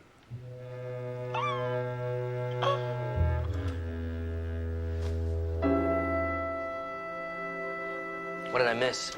A semi-detached fingertip that I was able to suture, a woman who passed out with dehydration, and a 2-year-old with chickenpox. Sounds like you got everything under control. How's your dad? Good. Angioplasty went perfect, so it looks like I made the right decision. And she was convinced she'd kidnapped her own father. Just so I've got this straight. The woman who kidnapped you admitted she's after Ponyland, but denies shooting Chester? Yeah. She sounded smart, but she wasn't really. The one who was smart was the blonde, and she was playing dumb, but she was very, very smart. She helped me escape. Amanda. Your interview.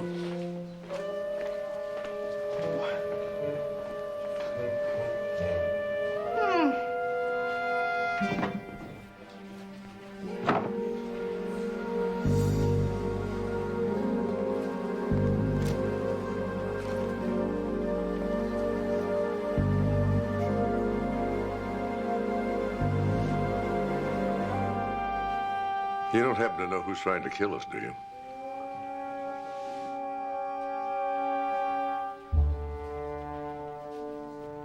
You were supposed to keep an eye on him. My heel broke. I can't help it if my heel broke. Oh, sure it did, right after you handed him the keys to your Mercedes. He must have picked my pocket. I don't think that has pockets. The pocket in my bag, silly. You think this is romantic, don't you? You think this is some kind of gangster movie. Moll helps Robert mobster Lamont. escape daughter's lair. If you put it that way. Where? Is he all right? Is that about my father? If I could have just a little bit of quiet. Say it again. Thank you. Your father's been shot. You see what you've done? Is he dead? No, he'll pull through fine. You didn't even ask. I shouldn't be the one to ask.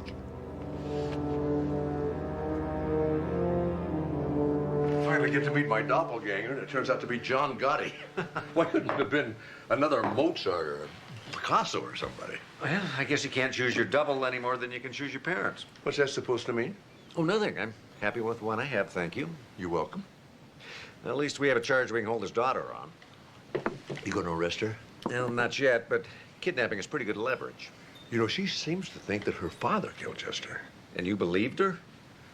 Well, let's just say I want one more chance to talk to my double. Okay, I'll have a nurse change that dressing. Otherwise, with plenty of fluids and bed rest, you'll be free to get out of here in a couple of days. Get the bullet out okay? You're very fortunate. A few millimeters either way could have hit an artery. Not the first time somebody tried to kill me. When you were wheeled in here, I could have sworn you were Mark Sloan. When he walked through that door, I thought it was me. But then I noticed he'd got a bigger nose. Well, you gotta understand what Mark means to people around here. Pretty good doctor, huh? He's the best. Yeah. What's the secret? Well, he listens to people. Yeah, man treats his soldiers right, you're gonna get loyalty. Around here, you'll always be known as the man who looked like Mark Sloan.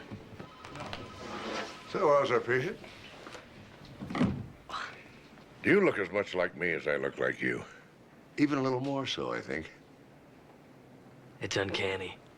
Jesse, I'd like to have a private word with our patient. Yeah, okay, just don't be too long. You two must have a lot to talk about. You know, because you're both... You know, when your daughter kidnapped me, she made quite an accusation. Would you excuse me a moment? Go ahead.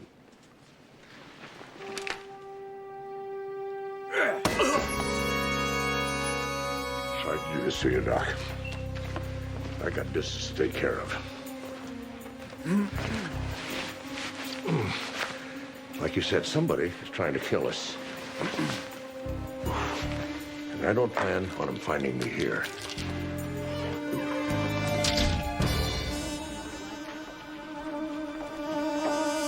Mark! He's doing fine. Good. I spoke to the social worker. She'll be here this afternoon. We're rescheduled for 3 p.m. Can you make it? Absolutely. Good. Don't get kidnapped this I time. won't, don't worry. Dr. Sloan.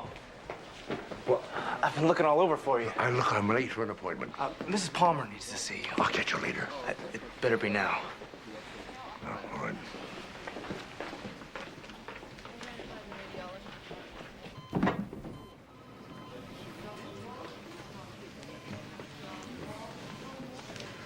Well, she's asleep. No, I'm not. Just leave us alone for a moment. Of course.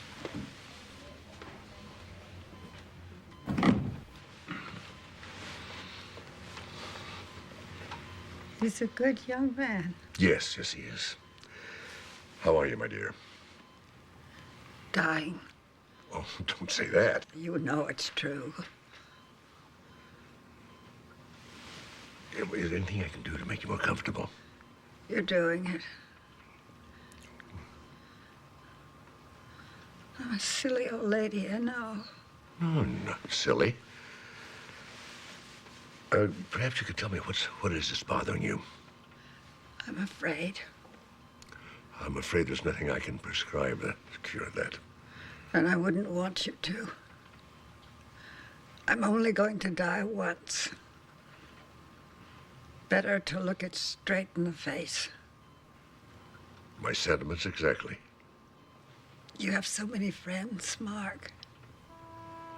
You don't know what it's like to outlive every one of them. You still have one friend. I don't want to die alone. You're not alone. Not as long as I'm here. Thank you. You're such a good man. You don't know what a comfort you are.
You okay?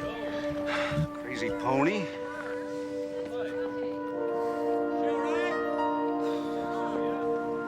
This was deliberately weakened. Look at that, it's been cut 3/4 of the way through. What kind of person sets out to hurt kids? Someone who doesn't want you in business. That's it. Are you closing down? I'm staying open. I'm not giving up this land. After what just happened, I'd at least consider closing down for a while. Let him try. Let anyone try. It goes for your father as well. I like this place. I like seeing kids happy. It's doing good things for me.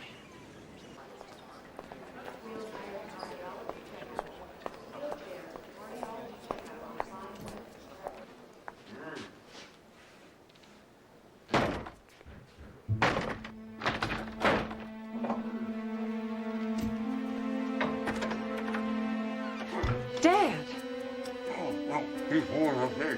Oh, he's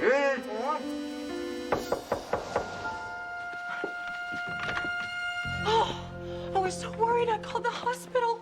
Oh. Easy, oh. This is the only place I could think of to come. It wouldn't look. I should have never let you escape. No, that was the other guy. What other guy? The doctor. No, honey, you escaped and then you went to go see a doctor. No, that was the other escape. You're really not yourself at all, are you? Baby, this time it's me. The guy who escaped the first time, I wasn't. What kind of pills did they give you in there? When, look, you see this Dr. Sloan, the other guy that looks exactly like me, he was the one who, never mind. You're not Dr. Sloan right now, are you? That's right, I'm not. I am me. But in the cabin, you were him. Dr. Sloan, I mean. Now you got it. I knew it. You did? Yeah, because the minute I saw you in the cabin, I knew that you had changed. How did you know that? Because the way you looked at me when you were him, it's not the way you look at me when you're you at all.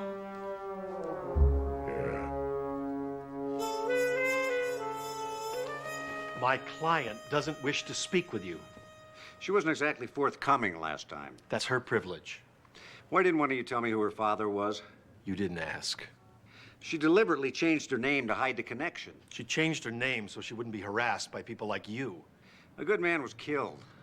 A bad man was nearly killed, and my father was kidnapped. That wasn't a kidnapping. That was a misunderstanding. Well, that's 25 to life. For taking her father to the country?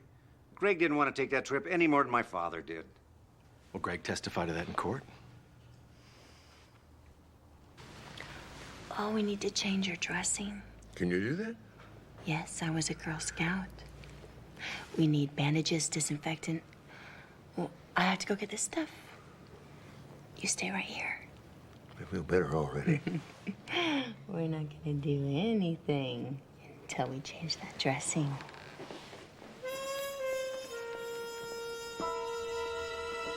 He's at my place. Do you know the Sunset Shack on PCH? Good. This time, don't miss. And then I realized I'd done it again. I thought I told you about the interview, but I told him. Dr. Bentley. Miss Bornstein, I'm so glad you're still here. I'm Dr. Sloan. Oh, in the flesh. I know I have some explaining to do. The other day I was kidnapped. And how about this afternoon? Were you kidnapped today, too? No, this morning I was knocked out, tied up, and I was locked in a closet. Wow. What adventurous lives you doctors lead.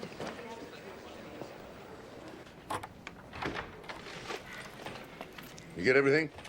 Yeah, I even picked up your car. The window's fixed. Good. You're not gonna be mad at me, are you? What did you do? I made a phone call.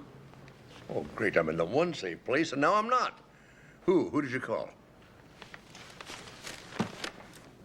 Your daughter? She's very, very upset, and she deserves to know that you're okay. Tell me what you said exactly. I told her you weren't missing, and she said she wants to see you in 15 minutes at the Sunset Shack. That's just great. Right out in the open. Just what I need. Well, if you're afraid to see your own daughter, don't show up. What makes Dr. Bentley an excellent physician is her understanding that the emotional well-being of the patient is every bit as important as the physical well-being. And she carries that over into parenting. She's also a medical examiner. First grade. Uh-huh. Doesn't the time involved get in the way of her single parenting?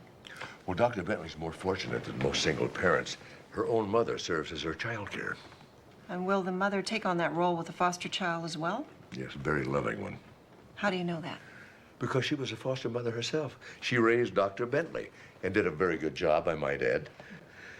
And Dr. Bentley was one of the most fortunate foster children in the world, and she wants to give the love that she received to another child.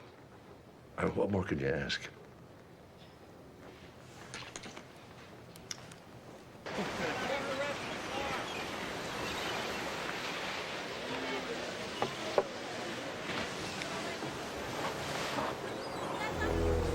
She's not coming.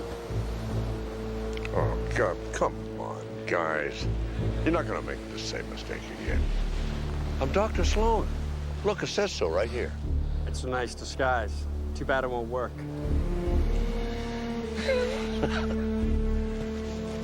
You the guys who took a shot at me at Ponyland, right? Really is strange being mistaken for a gangster. Of course, your friends made the same mistake when they kidnapped me, thinking I was him. No mistake this time. You don't really think I'm a gangster, do you guys? You're him. Sure, I'm him, all right. I am Dr. Sloan. You do know who you're trying to kill, don't you? This is getting so confusing. I'm gonna shoot you, and I'm gonna go to the hospital. I'm gonna shoot him. Just a minute. Got a better idea. You get in the car. Keep your guns on me. I'll drive straight to the hospital. If I'm not Dr. Sloan, you can kill me there. Come on, get in. Well, I don't know, man. What do you think? Damn!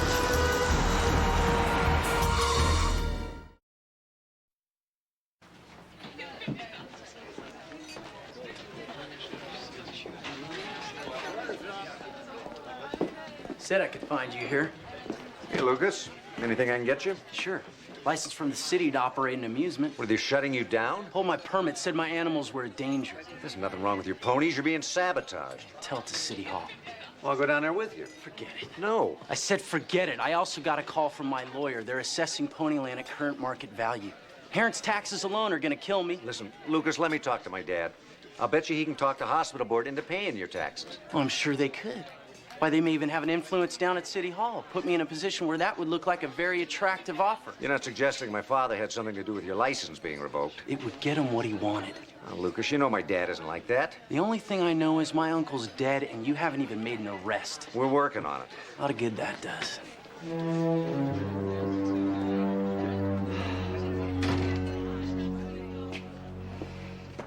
I don't know what you're so nervous about. I mean, she can't possibly turn you down. She can turn anybody down. Dr. Bentley. Miss Bornstein, please have a seat. Okay. Hello. Well, it certainly was one of the most unique inquiries I've ever conducted. Please tell me you have good news. Oh, I have no doubt that you'll make an excellent foster parent. Thank you. If I could just fill out the paperwork. Well, it's not going to be quite that simple. You just said she was acceptable. Yes, I did. Well, then what do you mean? I just got off the phone with Dion's current foster parents, and they want him back. What? They abused him. I'll testify to that in my professional capacity as a surgeon. For that, we need a judge. Then we'll get one. Okay, this is the way it will happen. We go to court. They begin an investigation. By then, Dion could be dead. You cannot put him back in that foster home. He needs love and a safe environment. Yes, so does every child. You know, in fact, I'm sure that we could find another boy just as lovely to place in your care. We're not talking about a pet that can be replaced. You can't do this. Dr. Travis, I asked the boy if his foster parents had abused him, and he said that they hadn't. Because he was too terrified to say anything else. Maybe so. Legally, I have no choice. I'm sorry. Sometimes I just hate my job.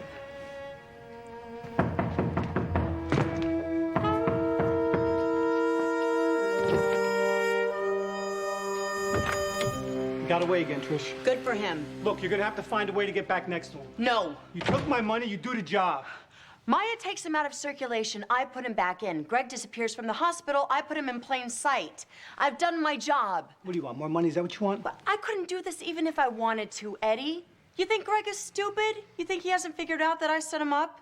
Look, you are a very beautiful woman with a very beautiful body. And there's not a bullet hole in it, and I intend to keep it that way. Do you think that Greg is the only guy in town with a gun? Ha, ha, ha. What, are you gonna shoot me yourself, Eddie? Because I got something to tell you. Those guys you've been hiring haven't exactly done their job. Yeah, well, you don't worry about Rick and Rob, okay? I will take care of Rick and Rob. You use a computer, Eddie? I ain't got no need. I use a computer every day at 4 o'clock. I got it set up to email Maya, tell her every little thing you've been doing. I push a button, email doesn't go out. 3:59 comes around, I'm not there to push a button. Maya gets the facts. I'm not an idiot. It's not here.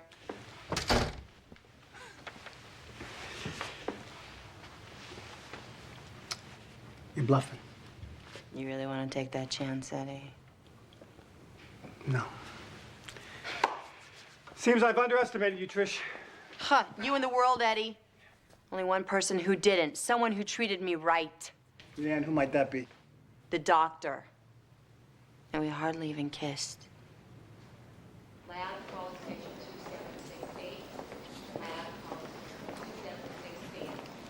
Alex?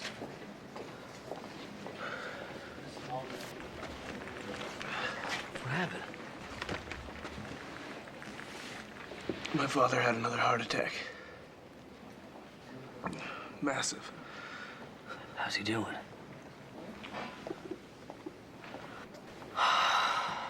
God. I'm so sorry. That's not your fault. Or the doctor's. Or his. I made the decision not to go, and... well, now I don't have to worry about him interrupting my life again. Look, Alex, you can't second-guess yourself. Yeah, I'm learning that real fast. When was the last time you made your father laugh? Last Christmas. I was telling this story about this awful date. When's the last time you made him proud? When I got into med school. Not that he would admit it. Did he know that you loved him? I told him just yesterday on the phone. Sounds to me like he had a pretty good son. So why don't you get on a plane, go home, take care of your mother, and you take care of yourself. Okay. Thanks, Jess.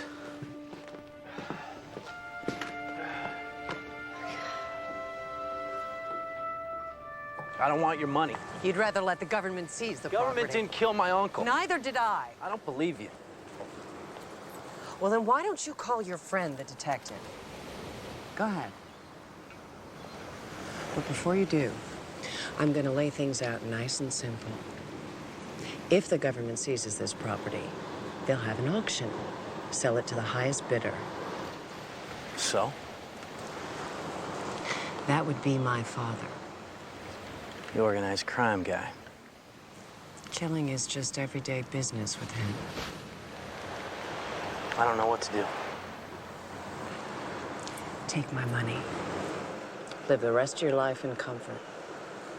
I'm coming to you directly. I'm not hiding behind some corporation. If I'm guilty, the government seizes the property from me.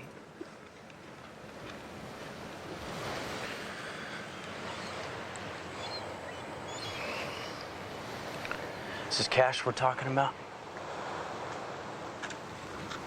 You like 20s?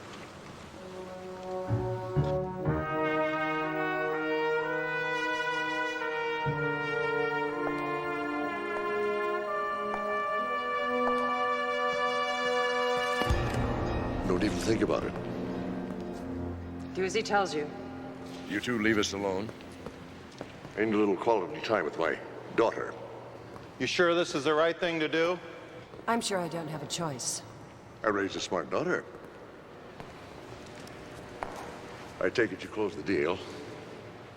What are you gonna do with it? Build it. With whose money? The family's. Is that why you tried to kill your own father? For venture capital?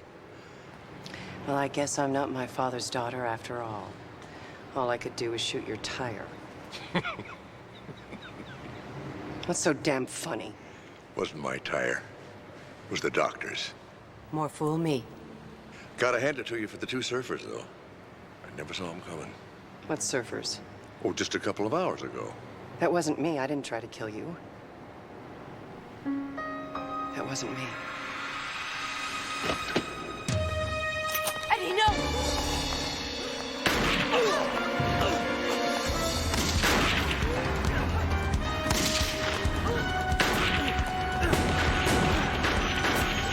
My father! I knew it was him or you. Your family. Don't talk. Get in the car!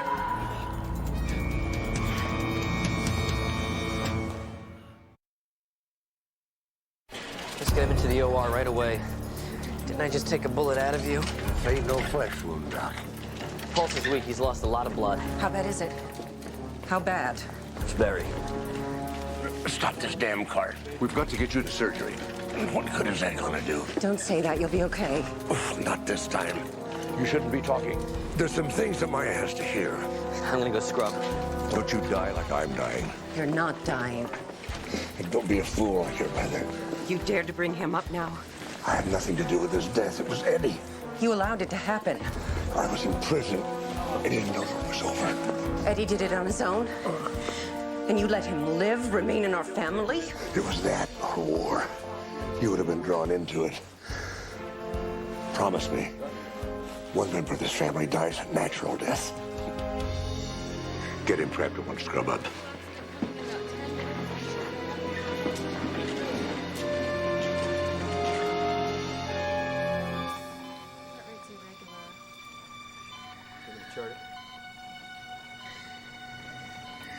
Hey, Doc Sloan, you with me? I'm right here. Dr. Travels will be performing the surgery. BP is 80/40. You know, there for a couple of hours, I was you. Don't worry, you'll be yourself in no time. No, I won't. I'll tell you something, though. People are always afraid of me. You they give respect. BP is falling, 65/25. I need 2 more units of whole blood. Let's pump some volume into him. Scalpel.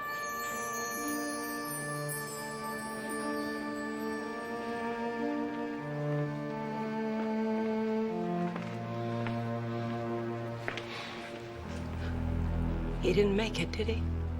I'm sorry. We did everything we could.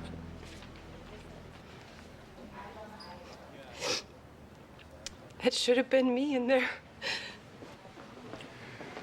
I think you better tell me what happened. As a police consultant, don't you need to read me my rights? We only do that when we make an arrest, which we may have to do. My lawyer's name is Robert Lamont. Your father just died trying to protect you. Now, he didn't want you to follow in his footsteps, but you're going to if you don't tell us who shot him. Well, that would be Eddie Michaels, longtime associate of Maya and her father's. Witnesses also placed Mr. Michaels in the vicinity of Ponyland when Chester Chumley was shot. You mean my father didn't kill Chester? We'll send a bullet that killed your father to ballistics. If it matches the one that killed Chester, I'd say Eddie's our man. We'll still need your testimony. I can't do that. He'll have me killed. Well, if you don't, he'll come after you himself. Damned if I do and damned if I don't.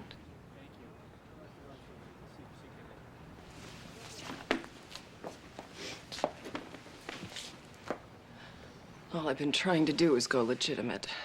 What, with Gangland? A theme park about killing? How important is it anyway? Today, not very. Yesterday, it was the most important thing in the world. You make it sound like it may never happen. You make it sound like you want to make a deal. We both have a problem here. I may have a solution. Try me. What if I could get Eddie without involving you publicly at all? And I wouldn't have to testify? He would never know you had anything to do with it. What do you want in return? I want Ponyland deeded over to this hospital. That's an expensive proposition. Well, whoever said legitimacy was cheap.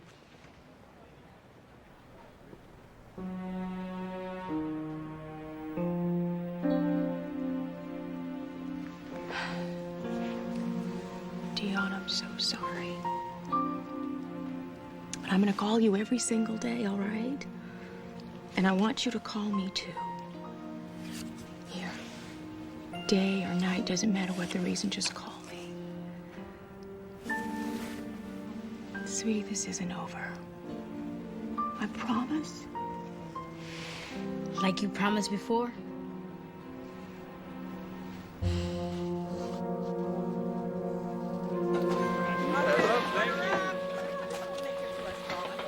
You have no right to do that. Right has nothing to do with it. I've been through the system. I know how it works. You think with all that's happened, the system would change? There's 500,000 kids in the system. They're barely able to survive. What are you gonna do? I'm gonna try to change the rules. How's that gonna help Dion? It doesn't. And right now, the rules say he has to go back. Well, if that's the case, why play by the rules?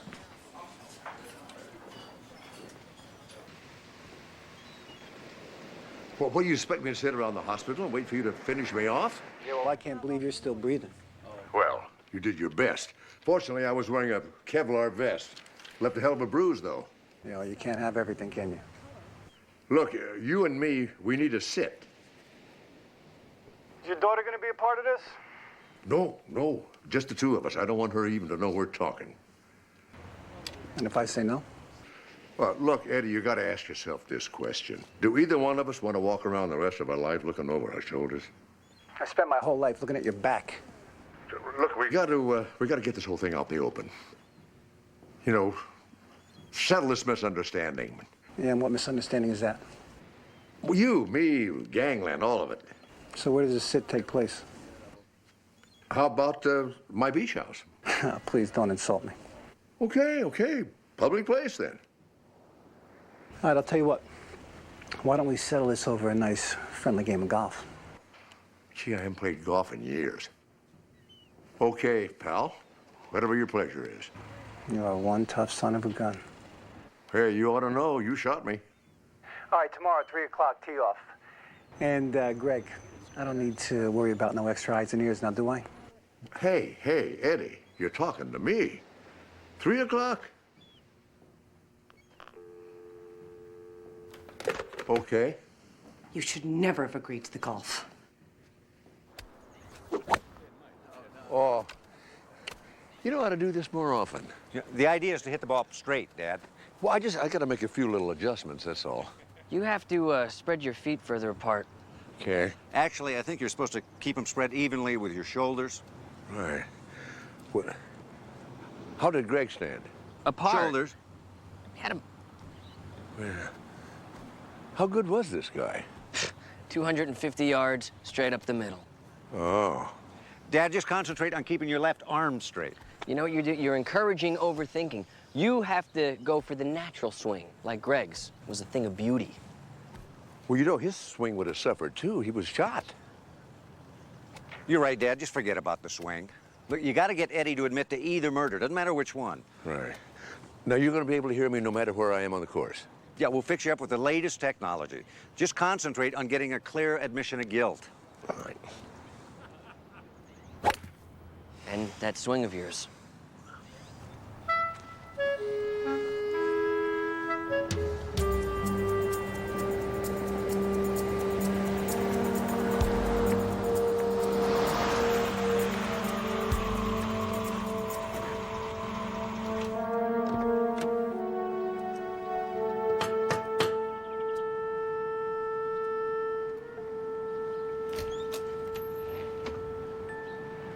Hi, Dion. What do you want? I want to talk with your foster parents. Oh, you're the doctor lady? That's right. Yeah, well, why don't you just get the hell off of my front porch before I call the police? I wish you would. So we could start a full-scale investigation into child abuse. And who are you gonna get to testify? Dion? Dion won't have to. His x-rays will speak quite eloquently for him. That's gonna be my word against the x-rays. I don't think you know what you're getting yourself into. Well, I'm sure you're gonna tell me. First of all, social services will conduct their own investigation. Then you'll have psychologists in and out of your house. and the police will have a lot of questions. How's your boss gonna like it when they show up on your job site? I wouldn't do that. Oh, I'll make sure that they do. In fact, your life is gonna be a living hell. Walter's not a bad man. He just gets angry. I don't need for you to defend me, all right? Is that supposed to be an excuse? We need the money. Ma'am, money is no reason to raise a child. Look, lady, this kid is not worth your effort. I love him already.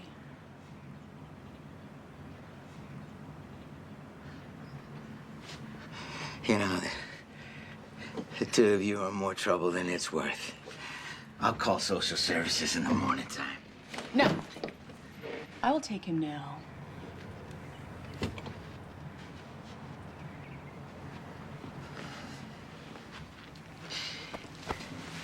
You take the stuff that you came with, and only the stuff you came with.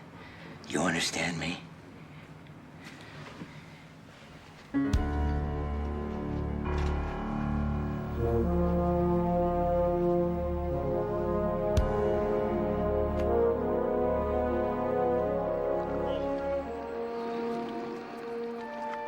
Hey, thought this was private. It is. You already met the boys. Oh. Man, you actually had me convinced you were the doctor. One slick move. How do you know I wasn't the doctor? How do I know you're not the doctor now? Pat him down. Something's not right here, dude. Ah, Greg, you disappoint me. Lift the shirt. You can take the bandage off if you don't mind getting a little blood on your shoes. Hey, you know what? I apologize. Truly. For a moment there, I thought actually you were the doctor. He wouldn't be out here with you. After you. Where's the wire? Some of the bandage. What happened to your game? I got shot, Eddie. As a matter of fact, I like a stroke of hole just for the bullet. It's only fair.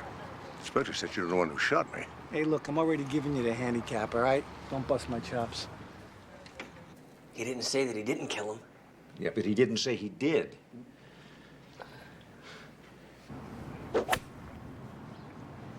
Will you look at that? All right, I'm taking the penalty. Eddie, just out of curiosity, tell me my daughter didn't shoot the old man. You can rest your heart. She had nothing to do with it. You would know, huh? Hey, let's just say it came from an authoritative source.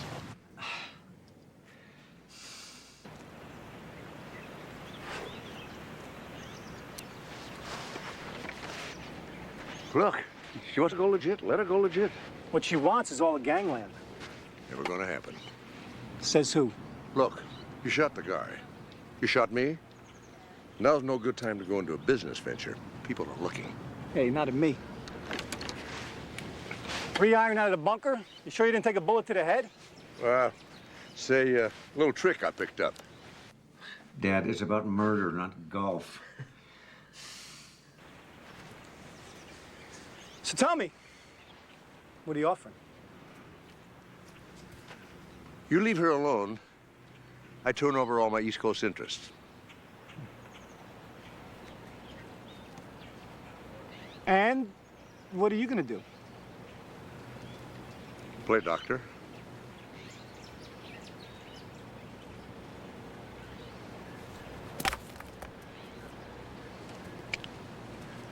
Sure can't play golf.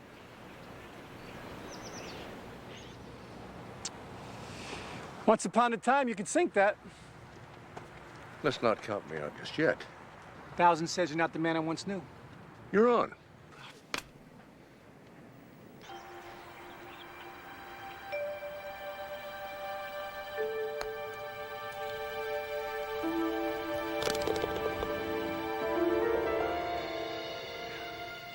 I put a bullet in you and you still get an eagle? Bingo.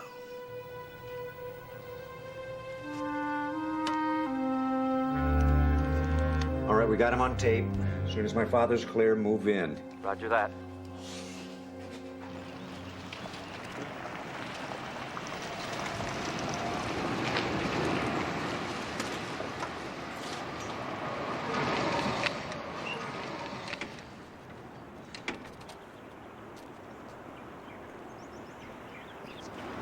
I know that guy. He's a cop.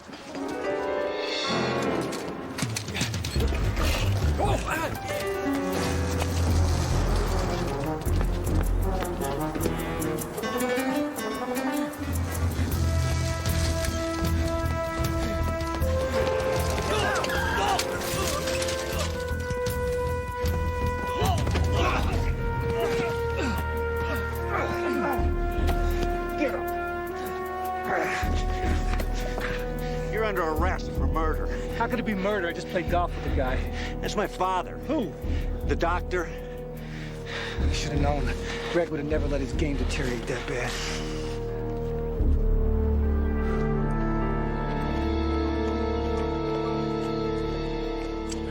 So what happens to Maya? She goes free. Yeah, the only real damage she did was to my car. And she cooperated. The DA was willing to give her a second chance. Let's just hope she takes it. You know, I still can't figure out how you did it. Did what? Sunk that putt. That was easy. I just planted my feet shoulder width apart, concentrated on that swing, and I let my doppelganger do it. So you channeled Greg on the golf course? That was it. Just let him take the swing. Those two look like they're having a good time out there. Yep. You know, while you were playing golf with the gangsters, social services made it official. I'm gonna be Dion's foster mom.